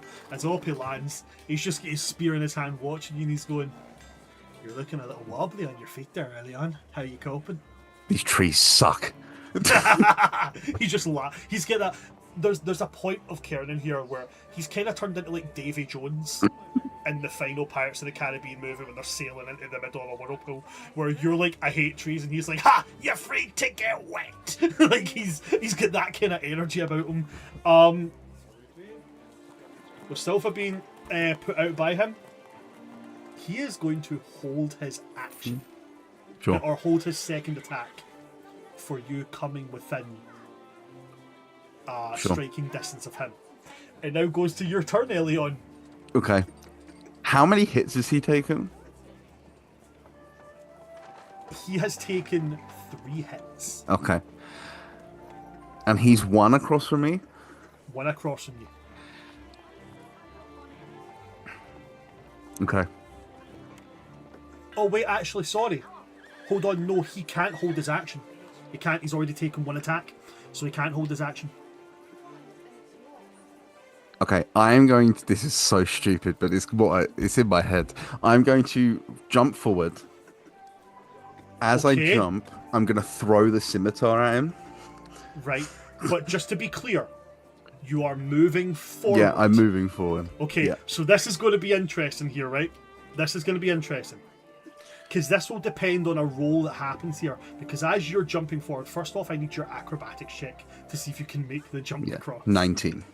19 easily. So you leap expertly, and as you throw this, he is going to relax the grip and slide the spear forward, as he does have Sentinel, he does have Polearm Master. Polearm Master, yeah. So this will depend entirely on a strike here. Because if he hits you, you're out. If he misses and you hit him, this comes down to a complete stalemate. This comes down to you need to hit with the next one. So I'm going to roll his. This is an opportunity attack.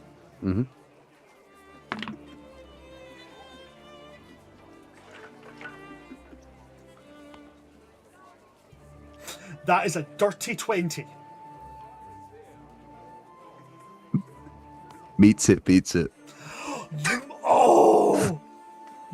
Right, do you know what? Just for the fucking shits and giggles, I want to see here. I want to see if you can pull the stalemate here. You've thrown it. That's a ranged weapon. That's a thrown weapon attack. So D20 plus your dexterity. Do you have proficiency with thrown weapons? Well, I have proficiency with martial and simple. I don't know if thrown weapons count. But let me double check. Does proficiency with martial and simple weapons mean I have proficiency with thrown weapons?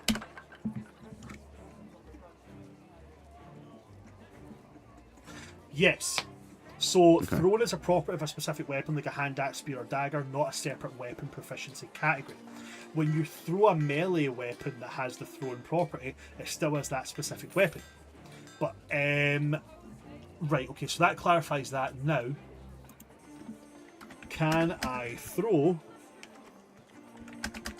a weapon that doesn't have... I'm pretty sure I just don't have proficiency in it, which is why I said it's a stupid idea. Okay, so you can, but it counts as an improvised weapon. Weapon. So that does really matter here. You don't add your proficiency bonus to the attack roll. Okay, cool. So your D20 plus your dexterity. It's a 23. 23 does hit him, but it's not a nat 20. So you jump, and Kiernan lunges out, and there's this moment of like you can see this going. It goes forward and it strikes Kiernan right in the chin, making him tuck his head and grab that chain. But as he does it, the spear finds your chest, and at the point where you would be landing, you're struck back and you feel yourself fall through the gap. Kiernan takes 4 hits, with Elion being struck out on the last run.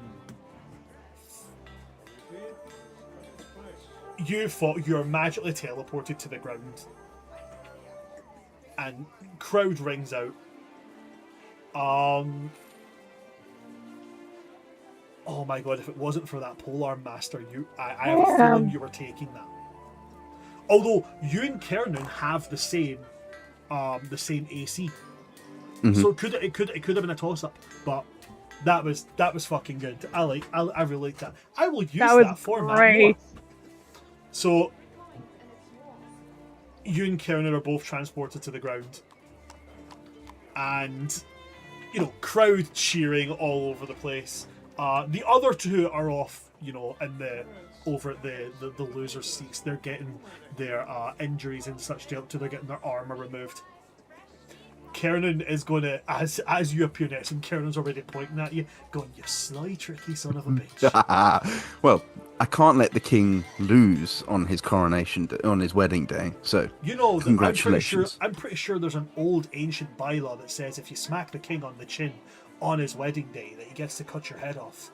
I didn't. The scimitar did. It left my hands. It's not in my control anymore. You should have just moved. He'll hold out a hand to you. Like, you know, you did good. You did grand. Forearm. Grabs the forearm, shake it. More cheers go up. Fantastic. With that bringing an end to the third rounds of the tourney, we're going to go for a wee 15-minute break so I can let my party members grab a drink and do all that jazz. When we come back, I don't know, we'll probably do shopping or something. I don't know. We're having fun today. Don't go anywhere, folks. We'll see you in 15 minutes.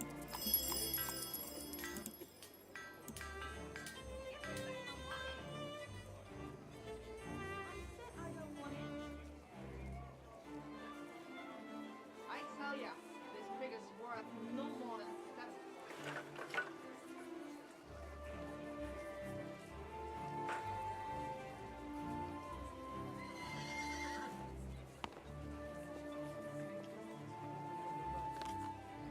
Carrots, apples, and potatoes. One for you, my lady.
priceless. I tell ya, biggest worth no more than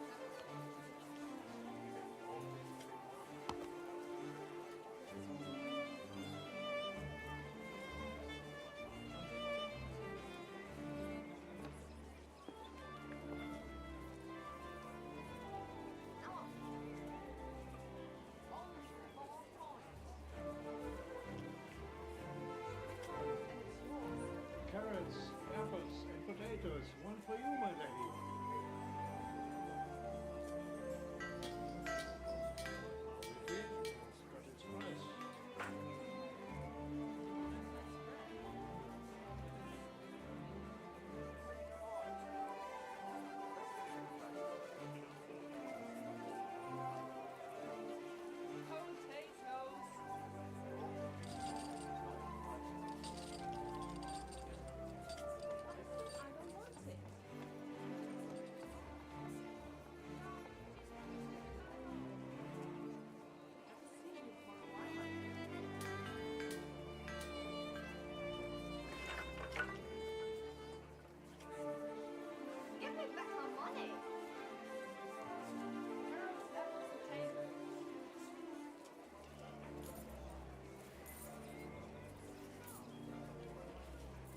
It's yours.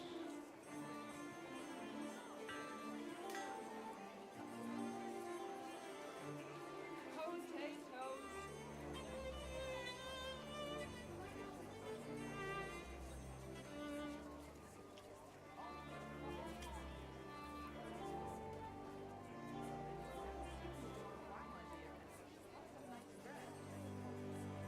I tell ya, this pig is worth no more than 7.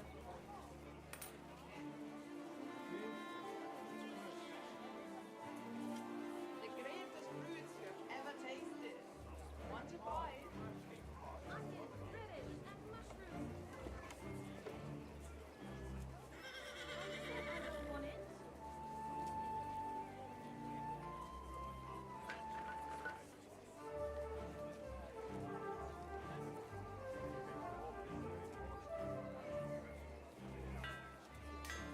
Carrots, apples, and potatoes. One for you, my lady.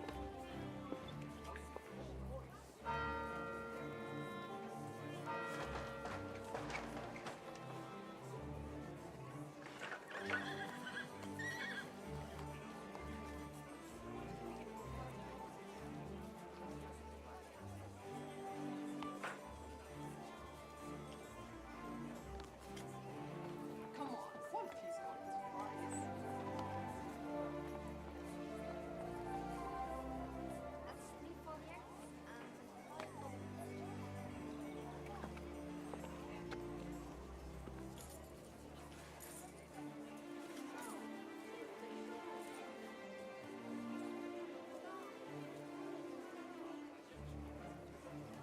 nice bread.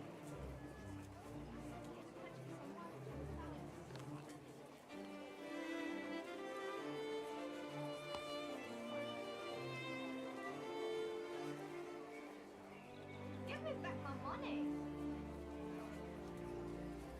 For all the kings under the sky, I still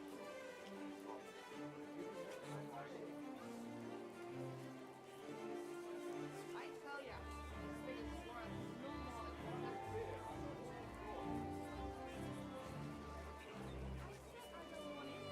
Carrots, apples, potatoes. Only for 1 point.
Back in it. Hi there, folks. We're back. And when we left off,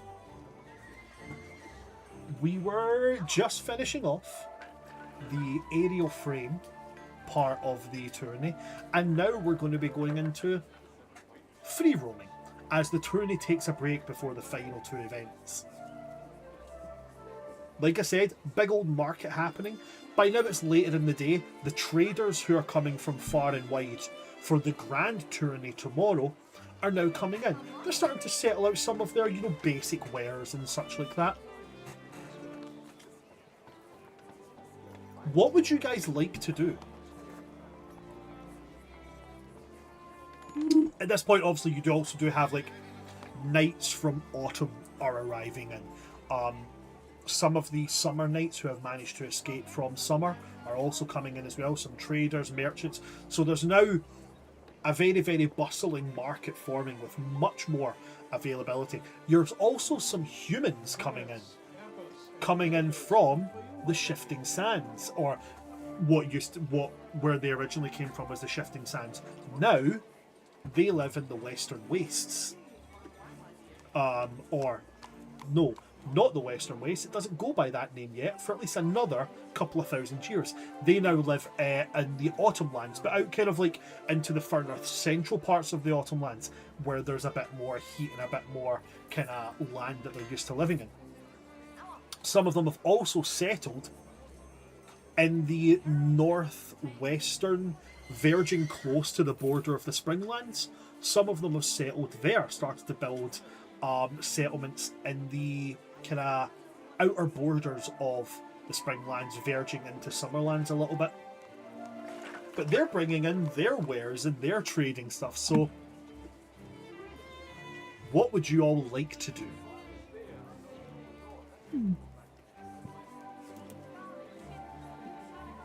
I'm looking for a human. There is a piece of jewelry that I commissioned many moons ago, It's like a year and I would like to finally pick it up now that I have 5 minutes. That is so fair. If Reverie's going to the market, could Arya join her?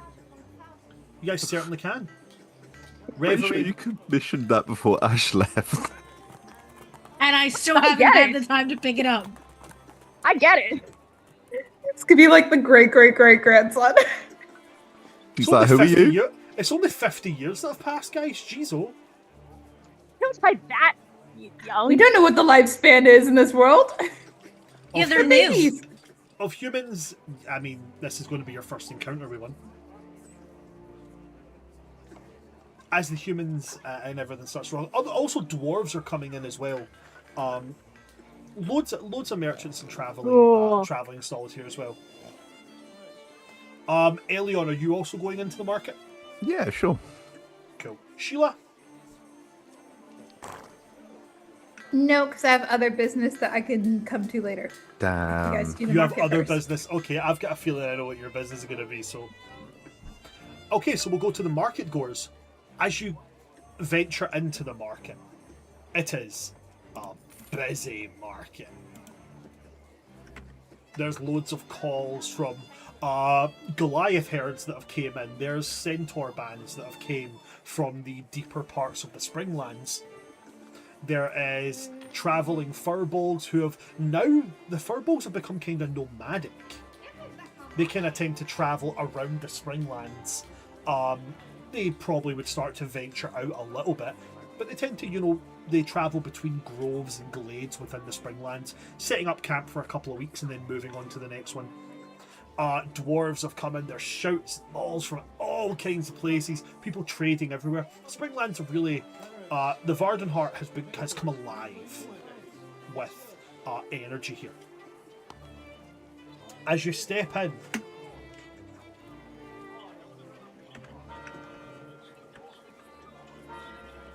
Reverie.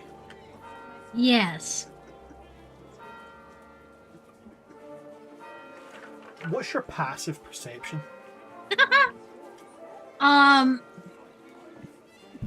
29. 29. There's a stall that catches your eye. It's attached to what looks like a pulled caravan. Okay? The creature pulling the caravan looks like a cross between like an antelope and a rabbit.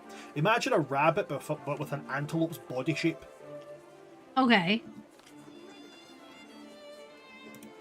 It's so for the context of what the people from the Shifting Sands have their culture is now moved to look like. Their culture is now verged from kind of like Mesopotamian. They have become mostly nomadic. So they're very Bedouin style garb, if you know what I mean by Bedouin.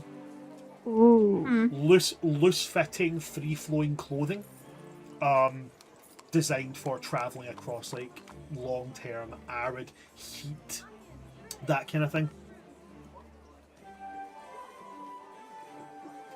And this creature has like a saddle adorned in that very kind of specific Middle Eastern style garbs, silks and stuff that hang from underneath the saddle to make it more comfortable on the creature's back.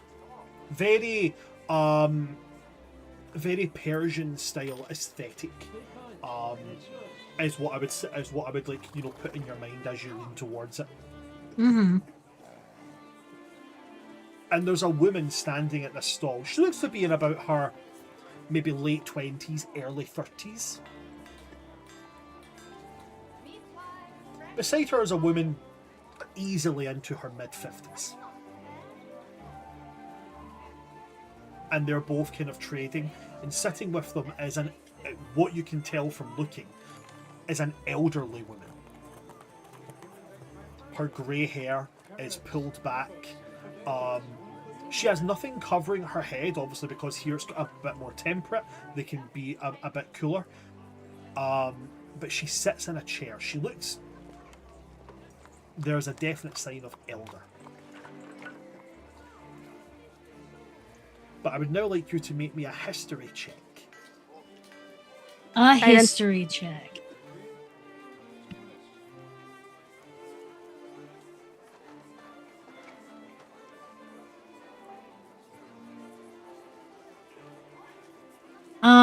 That is a 15. Mm-hmm.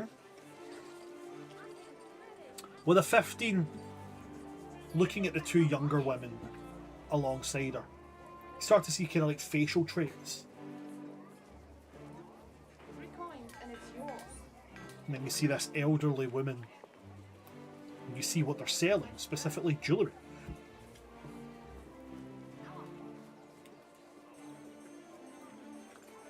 And the elderly woman is going to see you, and she's going to like lean forward. That way, like elderly women do, where they lean right forward and narrow their eyes, as if somehow that's going to get them a better look at you, when really it's just narrowing their field of vision. And then she kind of smiles, and she kind of like waves you over. I'm going over there. As you go over, as she sees you coming towards her, she's going to go to the to the caravan, and she's going to reach underneath like a cushioned part of like the front seating area of the caravan, and she's going to take out a box, and she's going to put it down on like a little kind of like easy makeshift table they have for doing like dealing with coins and weighing trade stuff. She's going to put it down, and she's going to point to your face, and she's going to go, "I never forget a face. I've held on to this for some time now." I appreciate you holding on to it for so long.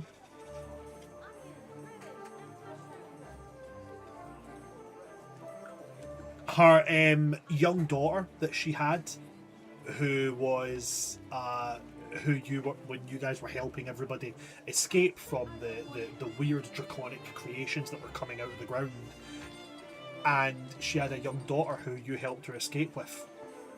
You can now put two and two together. The woman who looks to be in like her early 50s, that's the young daughter.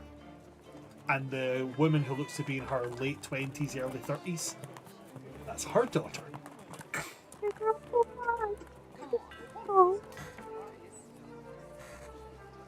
I'm gonna look at the elderly woman and go, "Your daughter has your cheekbones." she kind of laughs a little bit in that kind of like breathy, elderly way,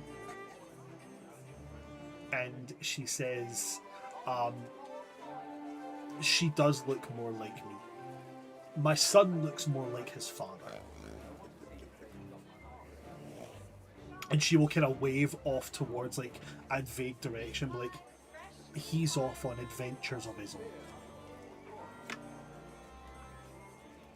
And she will open up the box to reveal the jewellery that you had commissioned. It was a ring, wasn't it? A ring with wording on the inside? It was a ring that was for Kesselis, and it was engraved on the inside of the ring.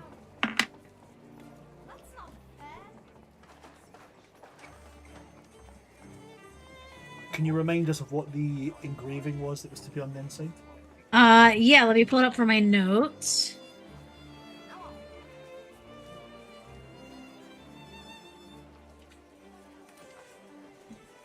Three coins, and it's yours.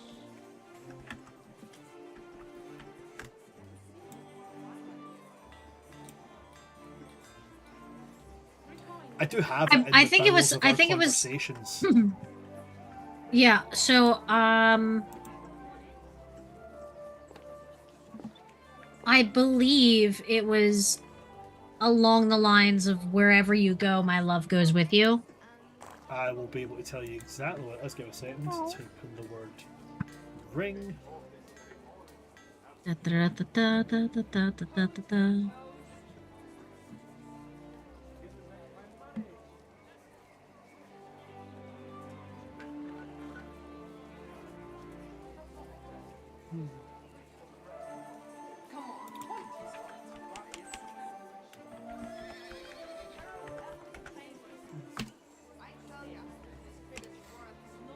I'm just trying to find.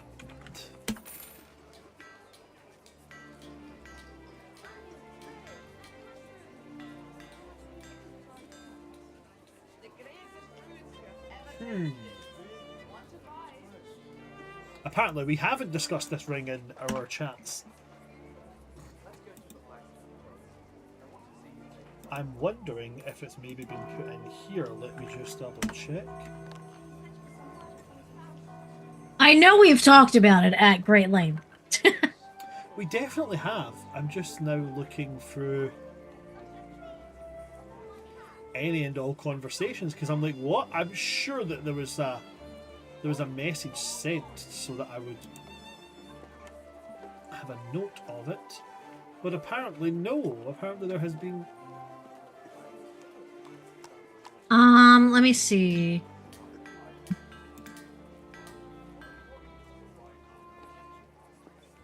Oh, that's frustrating as all heck.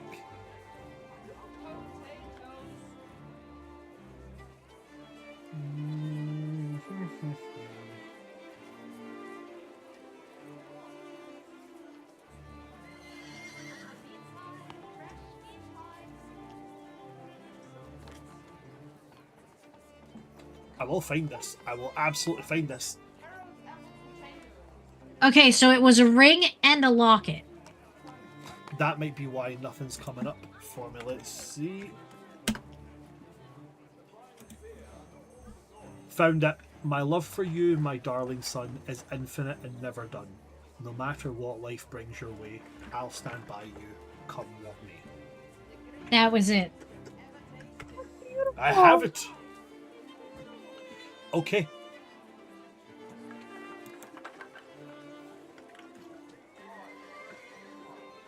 Fantastic.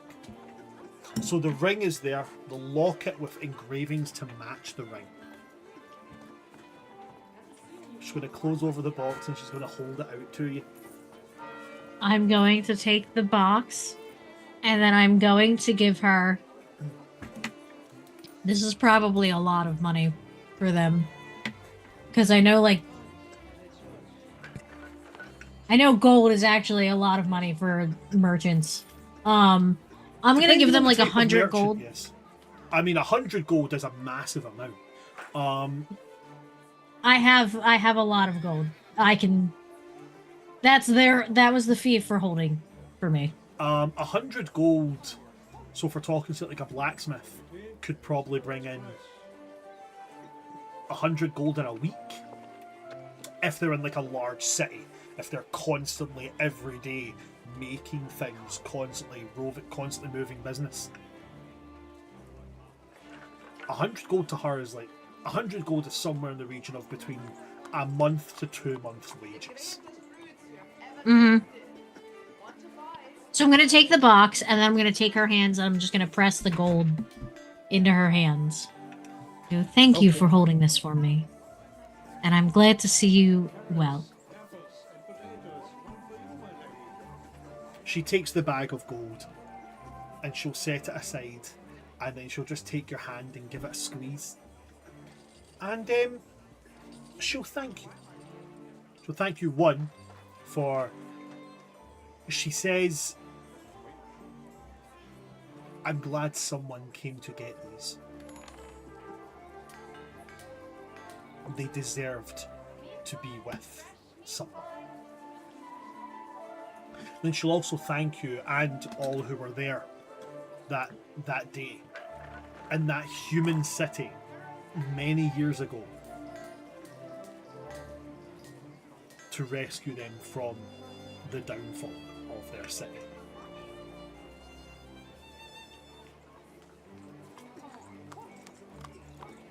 It seems to be what I do now. It seems to be my job.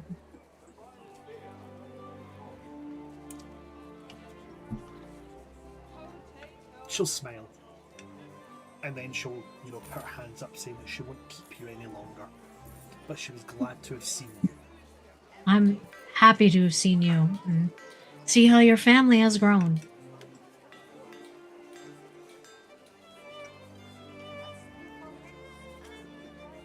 While Reverie's having this moment, Arya, Elion, anything you guys are doing? Yeah, I think mostly Arya's kind of like just browsing about and talking to people. You know, Arya likes anything she can find about like different realms or places or means mundane or magical to travel to different places, maps, books, items. So probably just kind of like browsing to see if she finds anything like that. You mentioned that there were like a lot more like nomads and wanderers, that kind of people coming in now. So being someone who is very nomadic in spirit herself, I think if she ran into any that were like that while she was browsing, she'd want to just kind of chat with them, hear their stories, maybe even musicians too. If they come from a specific kind of culture like that's different from Fae folk, I think she would try to like remember like with humans how they greet each other specifically if she'd remember them and try to greet them according to their customs and their cultures. Specifically, they greet each other similar to how Eladrin tend to greet each other, specifically with autumn and spring Eladrin. But instead of grasping at the forearms, they just grasp hands. Yeah, I remember you doing like that open hand closing over. They've moved past that now. Now what they do is they clasp hands, but they don't shake. They just clasp hands. Yeah, if Arya remembers anything like that, she would want to greet them according to their cultures. And I think just things like that. Arya has like very specific interests and looks around for stuff like that. Maybe he tries to get like a swath of fabric from like a different kind of like nomadic tribe or something like that as like a memory to add to her patchwork of like the wedding and being with her friends. But there's plenty of different fabrics that is there. There is obviously the human human traders that have came in, loads of different fabrics there. Dwarves have also got different fabrics. Yeah, maybe there's one a from massive host. One from each kind of culture to add, just to like,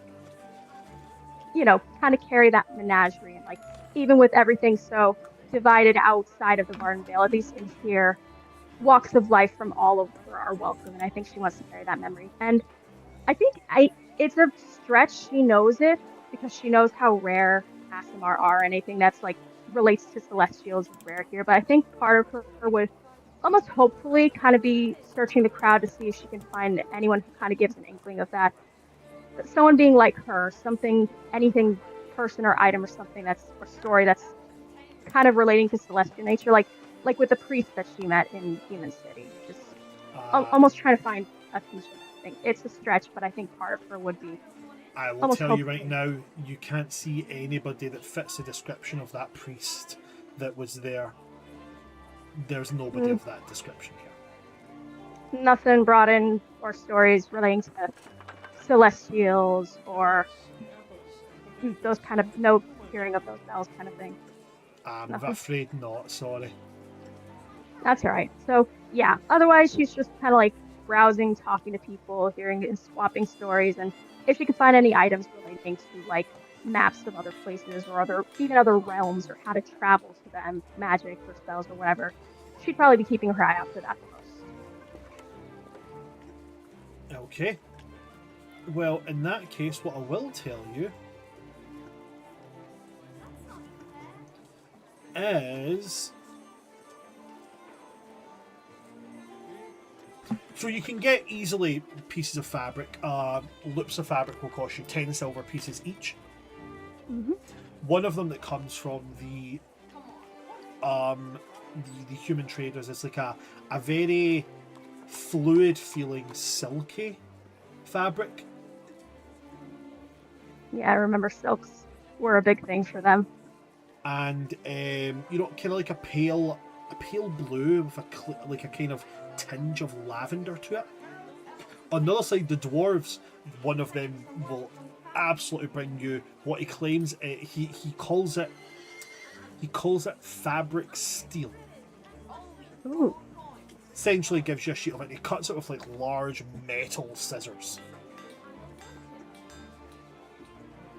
The size he gives you is useless, but essentially it's like you could make robes from it, but they would provide the same armor quality as like medium armor, chainmail, things like that. Designed to stop arrows from impaling your friends who cannot wield armor. Wow, that's impressive. I'm almost tempted to get more of that so Arya can like have that as ours. But I also like the resistance to fire element of her current armor, so I'll just stick with the patch then. Okay. And then you were looking for magic items. Any kind of magic items specifically? Yeah, magic items or even books or maps, scrolls, something, anything that relates to like knowledge of like different planes or different worlds, like, or anything about like how to do like kind of teleporting magic. She has like the spell dimension door and teleportation circle, but to view teleportation circle, she either has to already know the teleportation circles that exist, Yeah. or stay in a place for a year, different place, and establish that, which I'm hoping she'll get the chance to do eventually. But maybe if she can find something that like is a collection of ones that already exist, so that she can use those, or anything like anything about that can further her knowledge or ability to be able to travel to different places or different planes or learn more about what's out there, in a sense.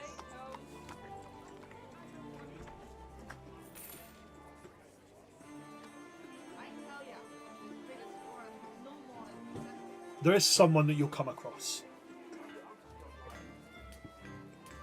Specifically, you would recognise them from the few that you've seen in your travels.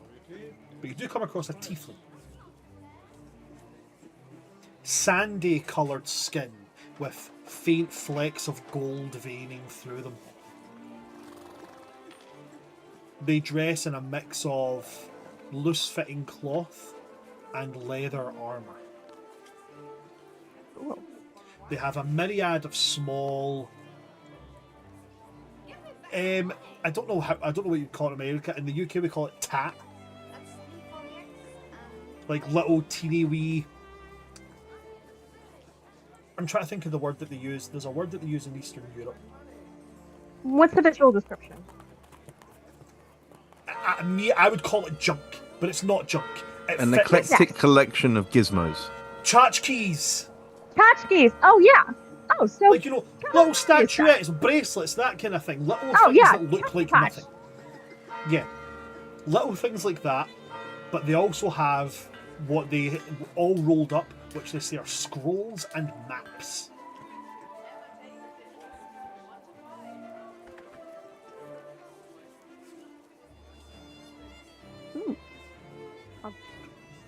Approach the guy and say hello, and ask about the scrolls and maps. Lucia goes, these are maps which are only for the most devoted of travellers. I have in my possession maps that will take you in to the sands to the east and allow you to find lost ruins of a forgotten civilization beneath the sands. I've also got maps here that will take you to islands off of major coasts out there further than the eye can see, where I have guaranteed statements of buried treasure. And I've also got maps for the very discerning adventurer of unexplored areas, just waiting for somebody to plant a flag and make a claim. But it's only for the brave, only for the true adventurer. Also have scrolls which have certain magic spells on them, as well as magical items that I've gathered on my travels. Tell me more about them. What sort of things do they do? They allow someone to travel to different places or even take planes with a little more ease? I do have something of a oddity. I have in my possession a cloak. This cloak allows you to travel anywhere you've been before. But it does require an entire day of rest before you can use it again. And it must be a place that you're entirely familiar with. I also have this handy little contraption, and it pulls out like a scepter. He's going to say, observe. And he's going to point it and shoot. And as he shoots it, it forms a little portal. And then he points someone else on the other side of his little tent. And another portal appears. And he puts his hand through the one next to him and it comes out the one that's elsewhere. I'll give the hand on the elsewhere portal a little wave. It'll wave back. What's the range on that? Under or over Dimension Dwarfs, per se? I've never quite tried it going any further than what happens here on this lovely world. But as far as I'm aware, the range is roughly 1,500 feet.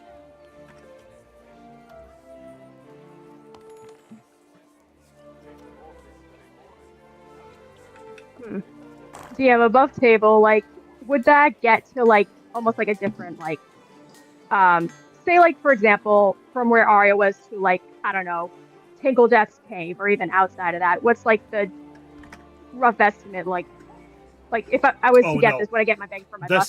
Tinkle Death's Cave is, like, 2-3 hours north of where you are. Way more than 1,500 feet.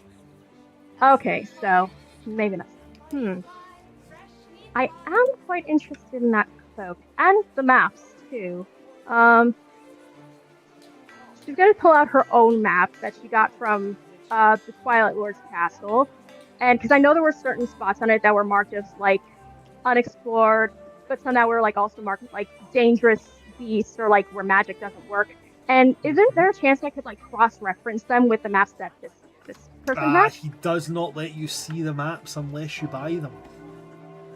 Darn. Otherwise, you could just look at the map, memorize where it is, and then go there. You know what? I respect that. That's fair. I think I'd want to ask what the price is on each thing to kind of like see if it's how much it would cost Arya to like get all of them. He will look at the maps and go, each of the maps is priced very fairly, I might add, for what they could offer you. Each of the maps is priced at 300 gold apiece. For the entire collection, what would usually cost you 2,100 gold, I am willing to part with for 1,800. That is an incredibly vast discount. That is essentially buy 6, get 1 free. As for the cloak, I am willing to negotiate on the cloak.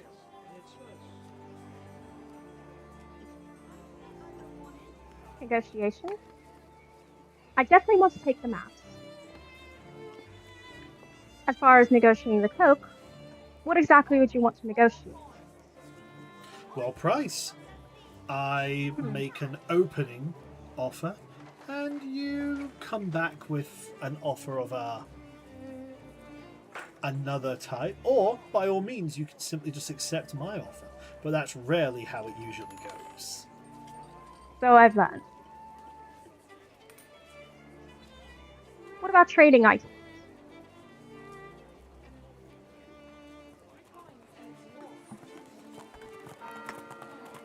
I'd be open to it.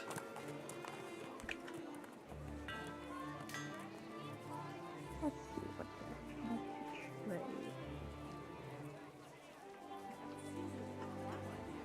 I do have that book, the Druid book for spring. I would ask if that's something that'd be equivalent, or something a little bit more than that. Shakes his head. He's, I'm not interested in things like that. I do apologise. And then he's going to stop, and his eyes are going to flick down. He'll go, although, given what my gifted eyes are capable of identifying,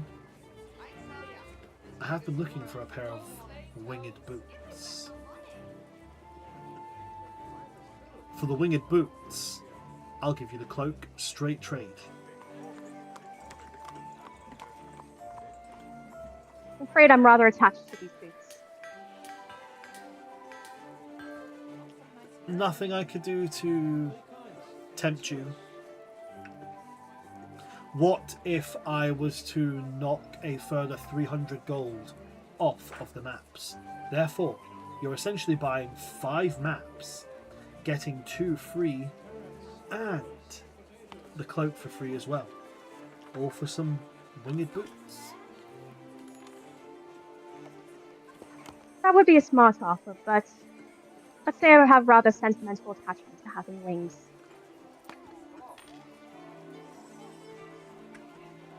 Ah, well. In that case... DM above table. Yep. Sorry, just because I have one other idea of an item. So I know recently I got an updated map of like what's around like of Atuma, since I had gotten the map from the Yuan Tea City that first told me about like coveted map leading to an item that's been in the 9 realms celestial, the one that was located in the heart of autumn. And I got the updated map of Atuma. But if I was to like compare those 2 maps, would the newer map still have like the thing that like leads to the item in the heart of Atuma where Arya's supposed to go in Red Sun's Hollow? Or would it like, because if that map doesn't have that same kind of information, then I would be willing to trade the map from the Yuan Tea City. But if the current updated map doesn't have that as well.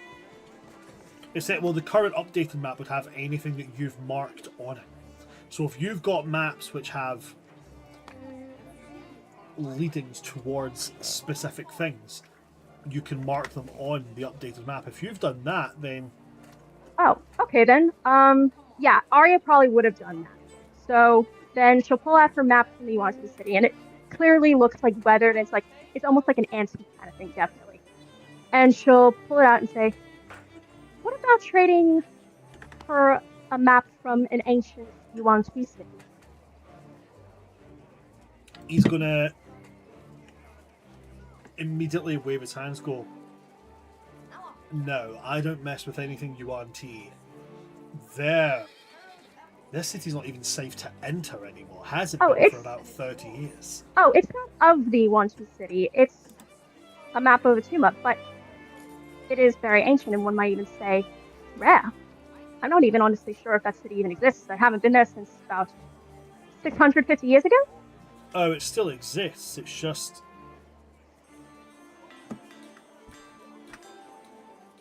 entirely overrun by the dead. Oof. Yeah, I wasn't a fan of the Yuan Teas either. They really don't get their own consent. You know what? That's fair. Well, I'm had to give it a try. afraid that I'm not... My adventuring days are far behind me. I'm not willing to take on more maps. I can respect I'm happy to do the 1800 that. Mm-hmm. for all 7 of the maps. And if for the you cloak? don't want to trade for the cloak, I'm more than happy to give you a buying price. Buying price for this cloak in particular is 900 gold.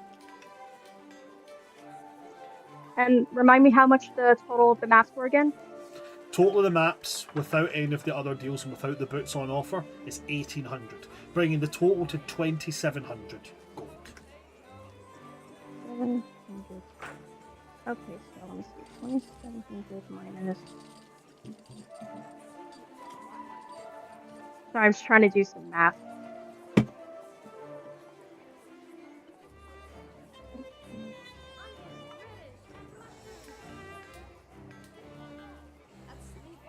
Because Ari's got a lot of money, but she also knows she wants to save some to like kind of like donate to like the war or to like helping other people. So like.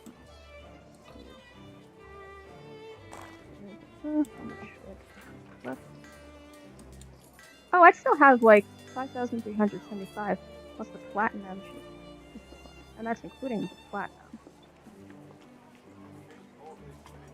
Yeah, I'd say that still gets some mileage with helping people.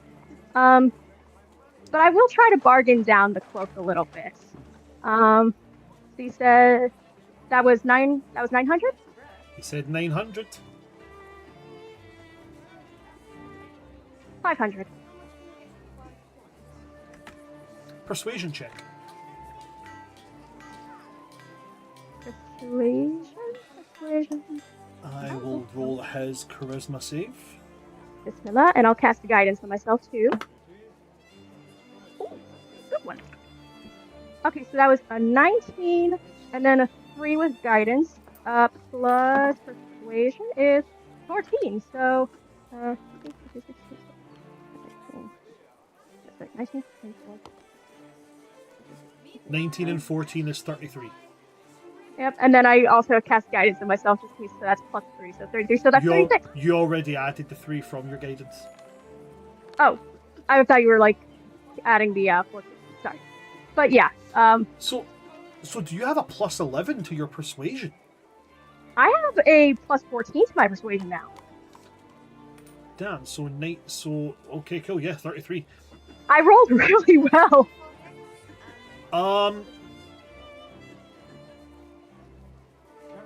With his saving throw, he'll look at you and go 700. Meet in the middle. 707 maps. That sounds fair. Deal. She'll hold her head out. 700 is for the cloak. The maps are not being lowered at all. They are still at 1800. Would not barter for those treasures. I have far too much respect for a fellow traveller. So then that's a total of 2,500 gold. Mm-hmm. He hands you over the box of maps, and he hands you the cloak. And the cloak that you have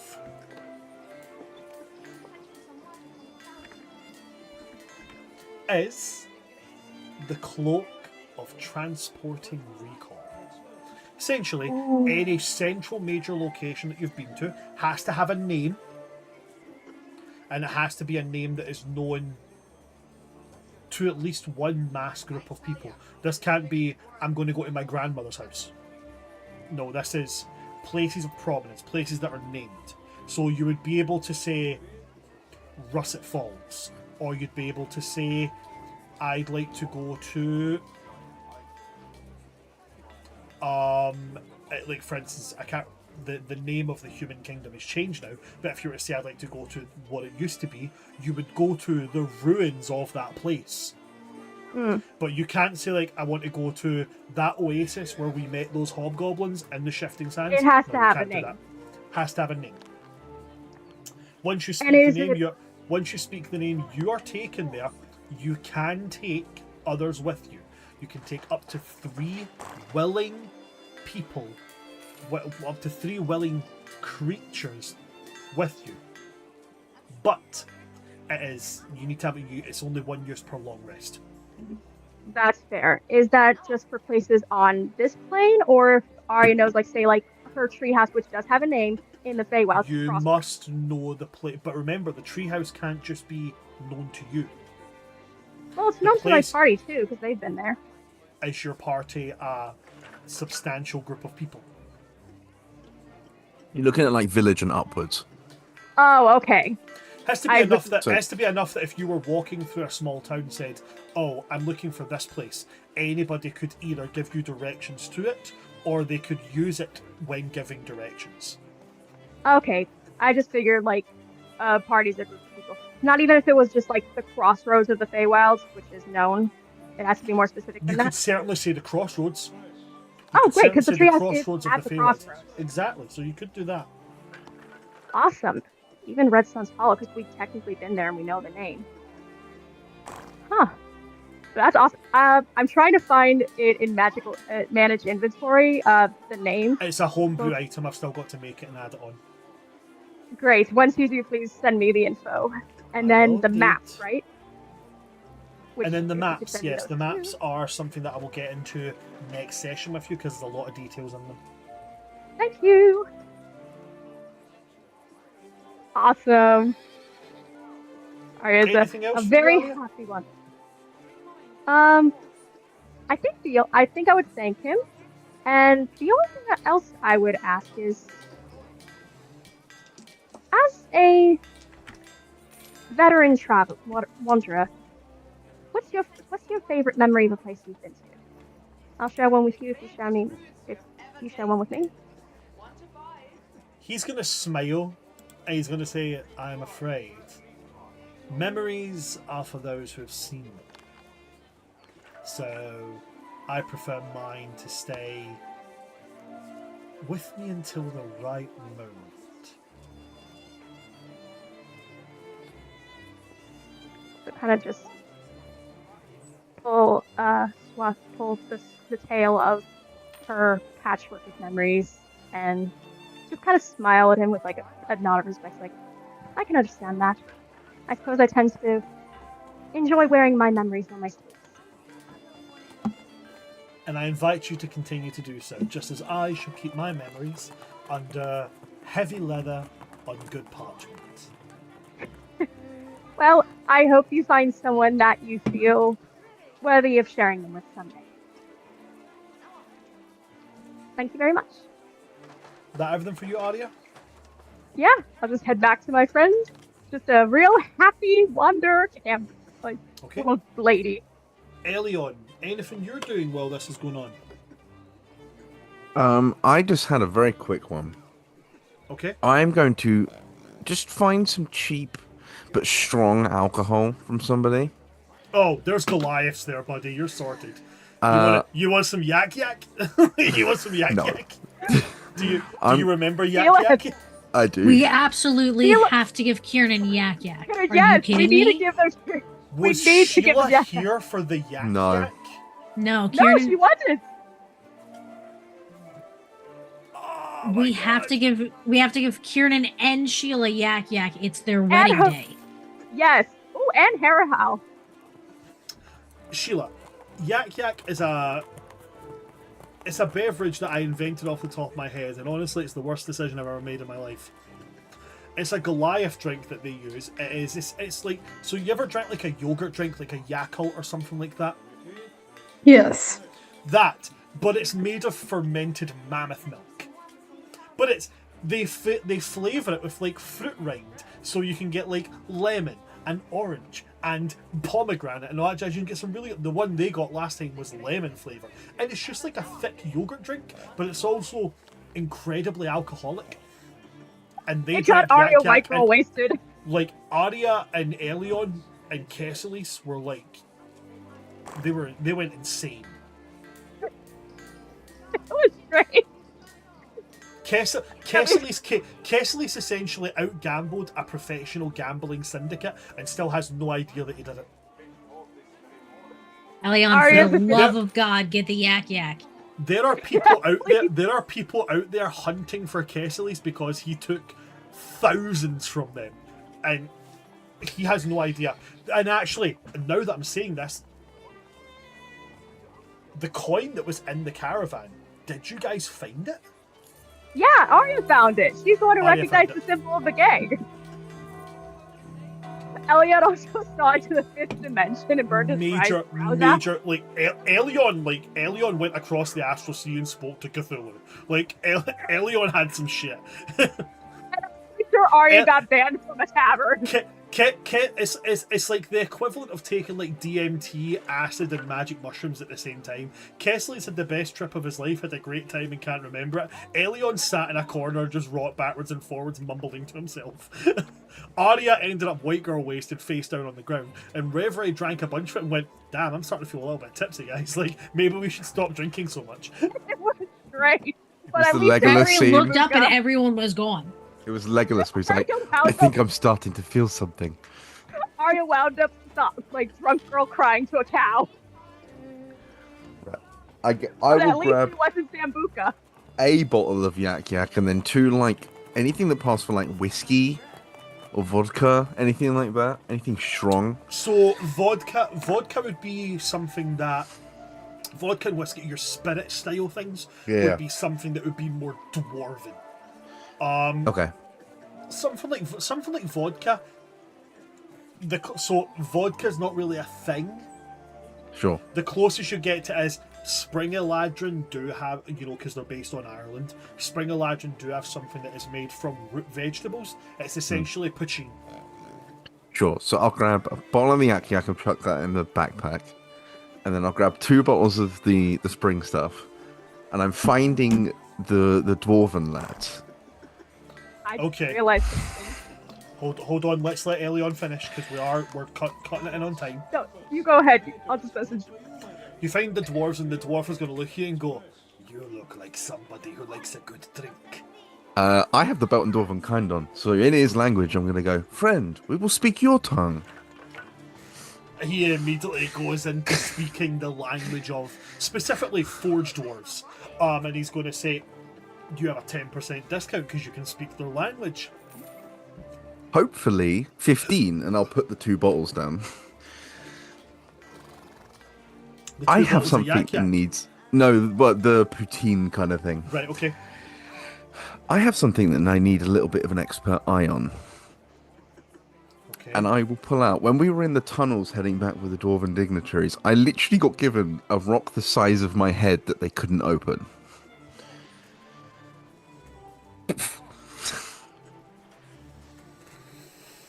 He takes a big, deep inhale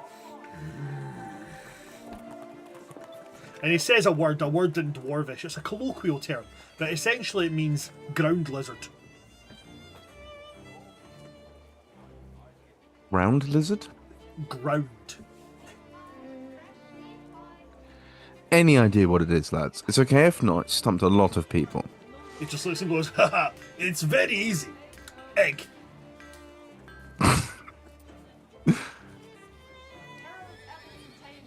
What you have here, my friend, is an egg from a ground lizard. Right. And like...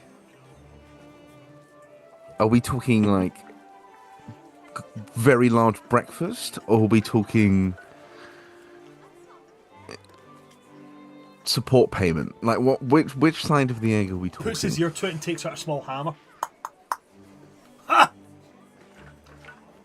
It is beyond cooking or egg. You are looking at something that is going to hatch. Right. Not for another few years, but definitely going to hatch. Right. Okay. Well, thank you. Keep the bottles. Do I owe you anything for the services? For you, easy, friend. Okay. Also, I will write roughly where my room is in the palace. If tonight you're looking for someone to drink with, the rest of these people are so boring. So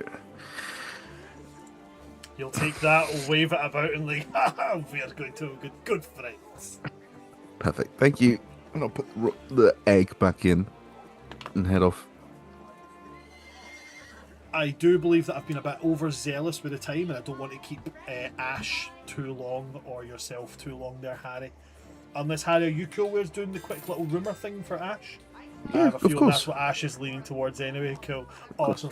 Thank you very much, Elion. They will definitely take note of you wanting to drink with them. This is going to be fun. Drinking with dwarves. Great. Sheila, you said that you had something you wanted to do, and I've got a feeling it's got something to do with the rumors. That you felt, Sheila held up the finger and went straight to the phone. I am here for this.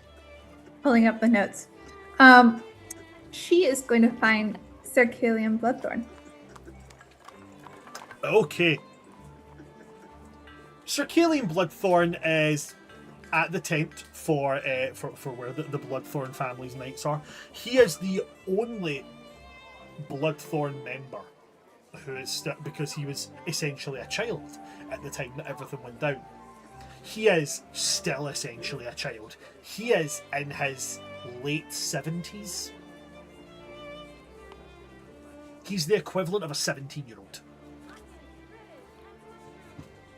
You come in and, he is thin, gangly. He's in that awkward stage where, his shoulders are filling out, but the rest of the body hasn't quite caught up yet. So it's like that weird stage when a dog has really skinny legs but massive paws. And he is going to stand up, tabard and everything on, stand up to you and Your Majesty, gives a very, very quick too far bow and then tries to correct and ends up just looking like he's doing this. It honors me for you to come here. What can I do for you here? Oh, I'm just coming to say good luck to all of the knights that are going to be participating in tomorrow's tourney. I'm very much looking forward to it, Your Grace. It's rare that someone so young would be participating. Usually, it would be an older member of the family, but as I'm the only member of the family right now, Your Grace, so I felt it prudent to be knighted and to represent and try and bring back some honour to the family name. I'm sure you'll do just that. And, I mean, bringing honor as well to matriarch of your patronage, Briani. Yes, the Dame Thistledawn has been good to us. In fact, she's the one who secured my knighthood.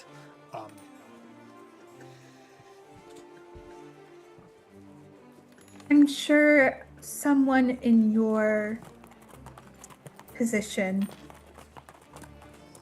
could be in need of some additional patronage and perhaps some coin. Suddenly gets very red-faced. Obviously, because the Bloodthorn family have been cast from the high ranks of society into the kind of... As much as they're still a high noble family, socially, they're a low family. Now, he will kind of... I would be appreciative of any form of patronage from anyone. As for accepting coin, I cannot accept coin that I have not worked or solidified business for, Your Grace. It would be dishonourable of me to do so. Well, that's why I have a proposition for you. You know how these things go. Sometimes in tourneys, there's some matches that the odds can be tilted in one's favor.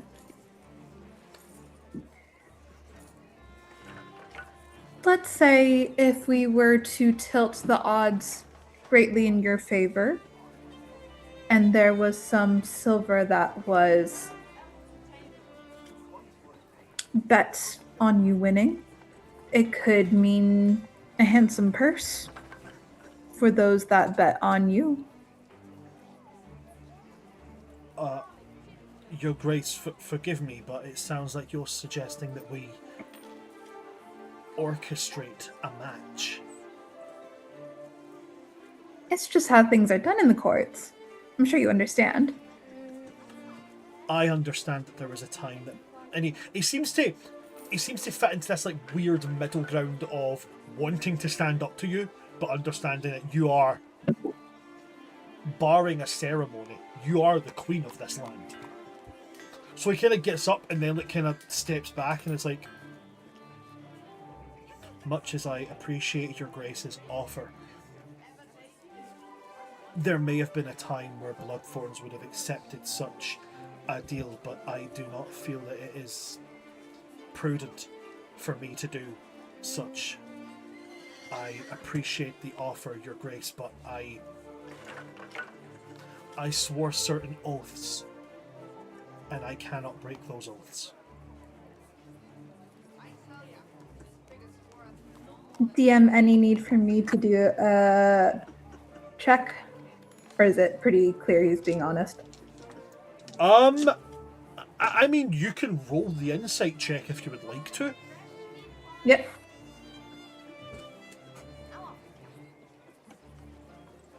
That would be 23. On a 23, he seems genuinely, like, borderline offended that this is being offered. He seems genuine in his unwillingness to participate in a fixed match.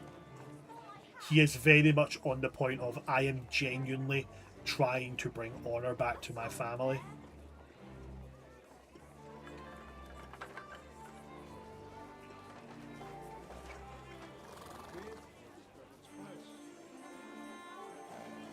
I respect that. I thank you for your time, and I'm sure you will find those that are willing to give patronage to someone as fair and noble as yourself.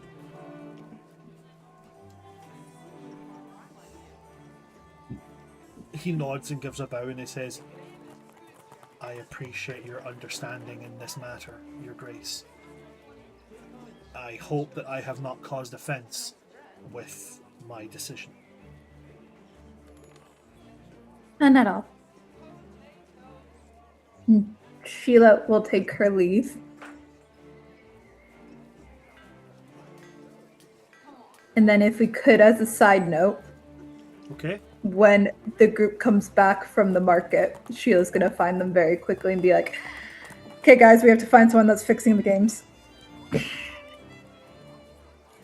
Okay. You mean like someone who's trying to cheat by betting or by hurting? Both in this case. Oh, yeah, okay. Where do we start? Elion? Hmm? I mean, I could be willing to take a bribe. Right, okay. I am in them. I'm just saying you know these courtly types. Right.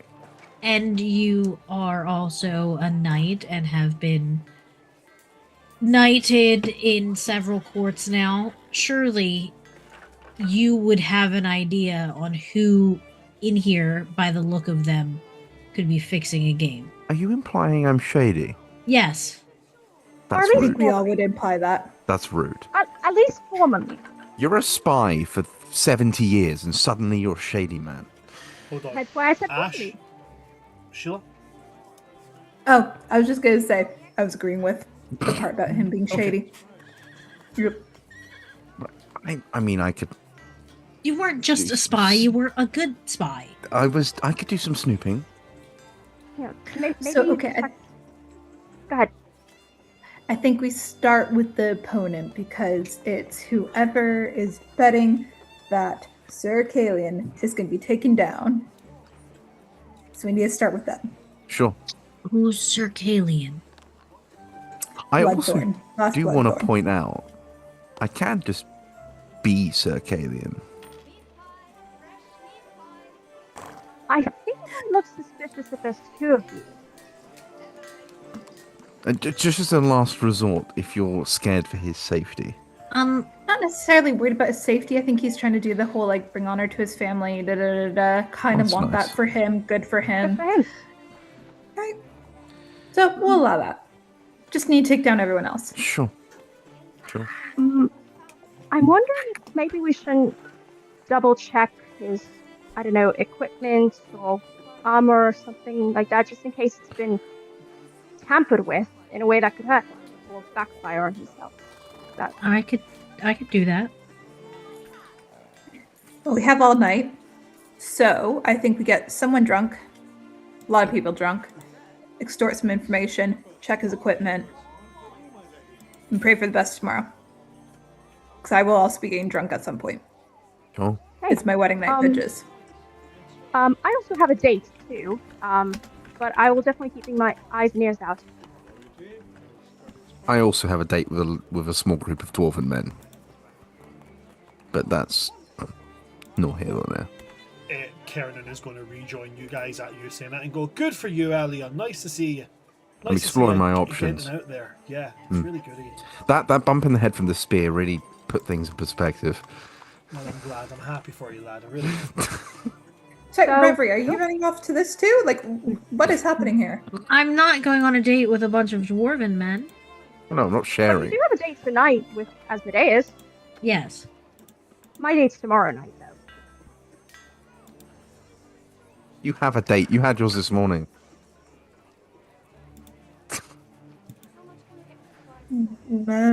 You have a forever date, to be honest. You got I'm still married. going. Yeah, that's fair. Kieran and her just goes, However, we probably should save this young gentleman, right? Yeah. last of his bloodline, you know, probably should help him. Yeah, okay. Especially he's trying to turn a new leaf, like, genuinely. So you guys are dedicating to try and help, whether he wants the help or not, Circalian. Mm-hmm. We always help people that don't ask for it. And I they mean, usually give it a regret it. fair But, you know, shot. I think with the acknowledgement of that, and with you guys saying that, you know, we're going to be focused on helping him, time to start scoping them out, I think that's a good place to end for today. And when we pick up next session, we'll begin with the investigations into who's fixing the tourney.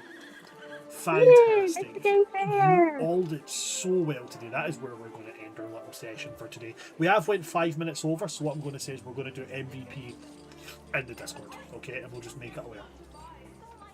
But thank you everybody for coming to see us today. Thank you to my lovely cast, and thank you to everybody that came and shared this story with us today. If you like what you've seen here today, you can check out everything else that we ever produce. You can find them all over on our social medias at World Tree Quests. If you like what you've seen, consider hitting that follow button. Consider going over to the red place where you also watch stuff and hitting that subscribe button. And if you want to continue supporting, you can also subscribe to the channel here. We are going to have a couple of things coming out very soon. We are going to have the launch of a Patreon page, hopefully coming roughly mid-September, that is going to have hopefully PDFs of subclasses, weapons, spells, unique items and creatures to the world of Atuma. I do believe the first one that I'm going to be releasing is going to be some spells and a particular artificer subclass, which I'm very excited about. I'm also putting together a bestiary, and if you are of the mind and you enjoy these kind of things, I'm also looking for artists. I have reached out to a couple, but I'm also looking to hear from people. So if you have that kind of thing, please feel free to DM me on any of our World Tree Quest official social medias. And I'll be able to chat with you about art and what kind of art I want. Other than that, that's everything from me. So I'm going to pass on to my players and let them plug whatever it is they want to plug at this point. Liz, anything that you would like to plug at all? If you would like to see my face play more tabletop RPGs, you cannot. I am exclusive with World's Requests. If you would like to see my face in person, you can do that, as I will be at PAX Unplugged this year for all 3 days. If you would like to see my face on the sphere of the internet and other places, I am on Blue Sky, TikTok, and Instagram, all at Patron of Chaos. And protect our parks, and that's all I have to say. Fantastic, thank you very much. Very much so, yes. Protect any wildlife reserves, national parks, and areas of untouched heritage land that you can. Absolutely. Thank you very much for that, Liz. Harry, anything for yourself that you'd like to plug? Just the Blue Sky that exists only on Mondays when I remember it exists. And we're all gonna, I'm gonna be there at PAX as well. We're sorting everything out. A friend of mine's going. It's gonna be a lot of fun. First time in actually staying around Philly instead of just passing through, which is gonna be very cool. No, it's not. And my first experience with Philly was watching a guy in heart underwear and a vest top talking to a guy in a three-piece suit, and no one cared. That sounds right. More evidence that that, Philly is just big Glasgow. Slight shout out to Count Binface for getting 30% of the vote. Yes, getting his money Count back. Binface! He didn't win, but he won in Oh our my hearts. god, imagine losing 30% of your voting regime to a guy with a bin on his head. As he said, he was the winners of the people that bothered to turn up, because Nigel Farage didn't even make it. Oh gosh. Thank you very much for that there, Harry. Khadija, anything you'd like to plug at all? Hi, if you want to see me play more D&D anywhere else, no you cannot. I am also exclusively here at World Tree Quest with these amazing storytellers and friends. But if you want to find me at other places, you can find me at Khadij Al Kubra on Instagram, on Archive of Our Own, where I write fan fiction, and also on technically Blue Sky, but I really need to post them more often, being honest. As well as on TikTok at the Bookworm Archive, where I am best known as Book Dragon. If you like wholesome kind of fantasy kind of content, as well as having really good book recommendations shoved down your throat, I'm the gal you go to. Have not posted there in a hot minute because I am busy working on trying to put my own original stories out there. But there's still a lot of really great playlists of like funny stuff, heartfelt stuff, and really good book recommendations, including banned books. And I also will be at PAX U this year. Not for the whole weekend. I cannot afford that, but at least one of the days. Still kind of figuring out which day so I can maximize the most time with my friends who will be out there. But yeah. Fantastic. Thank you very much, Khadija. And last and most certainly not least, the wonderful Ash. Anything you want to plug at all? If you want to find me on social media, you can find me at Ash Howard Music on most social media platforms. Apart from that, I will be at BlizzCon this year if you want to come say hi. One day I'll get to BlizzCon. One day I'll go to BlizzCon. I'll also be at PAX Unplugged if folks see me about. Come and say hi. I don't know who I'm going with yet. Don't know if I'm going with anybody, but I might just be there myself, rocking up and actually enjoying shit. But yeah, I'll be at PAX Unplugged. If that's it from me and that's it from my players, well then that is it from us. Thank you very much for coming to see us today, folks. I've been your DM of Doom, Oops All Brands, or World Tree Quest here on Twitch and YouTube. And with me today we've had my amazing and lovely cast. We have had Patron of Chaos. We have had that guy Just Harry. We've had Khadija Al Kubra, and we've had Ash Howard Music. From all of us here at World Tree Quest, good night, stay safe, rebuild the honour of your family, do not accept bribes, and do not pull a finny. Good night, folks. Good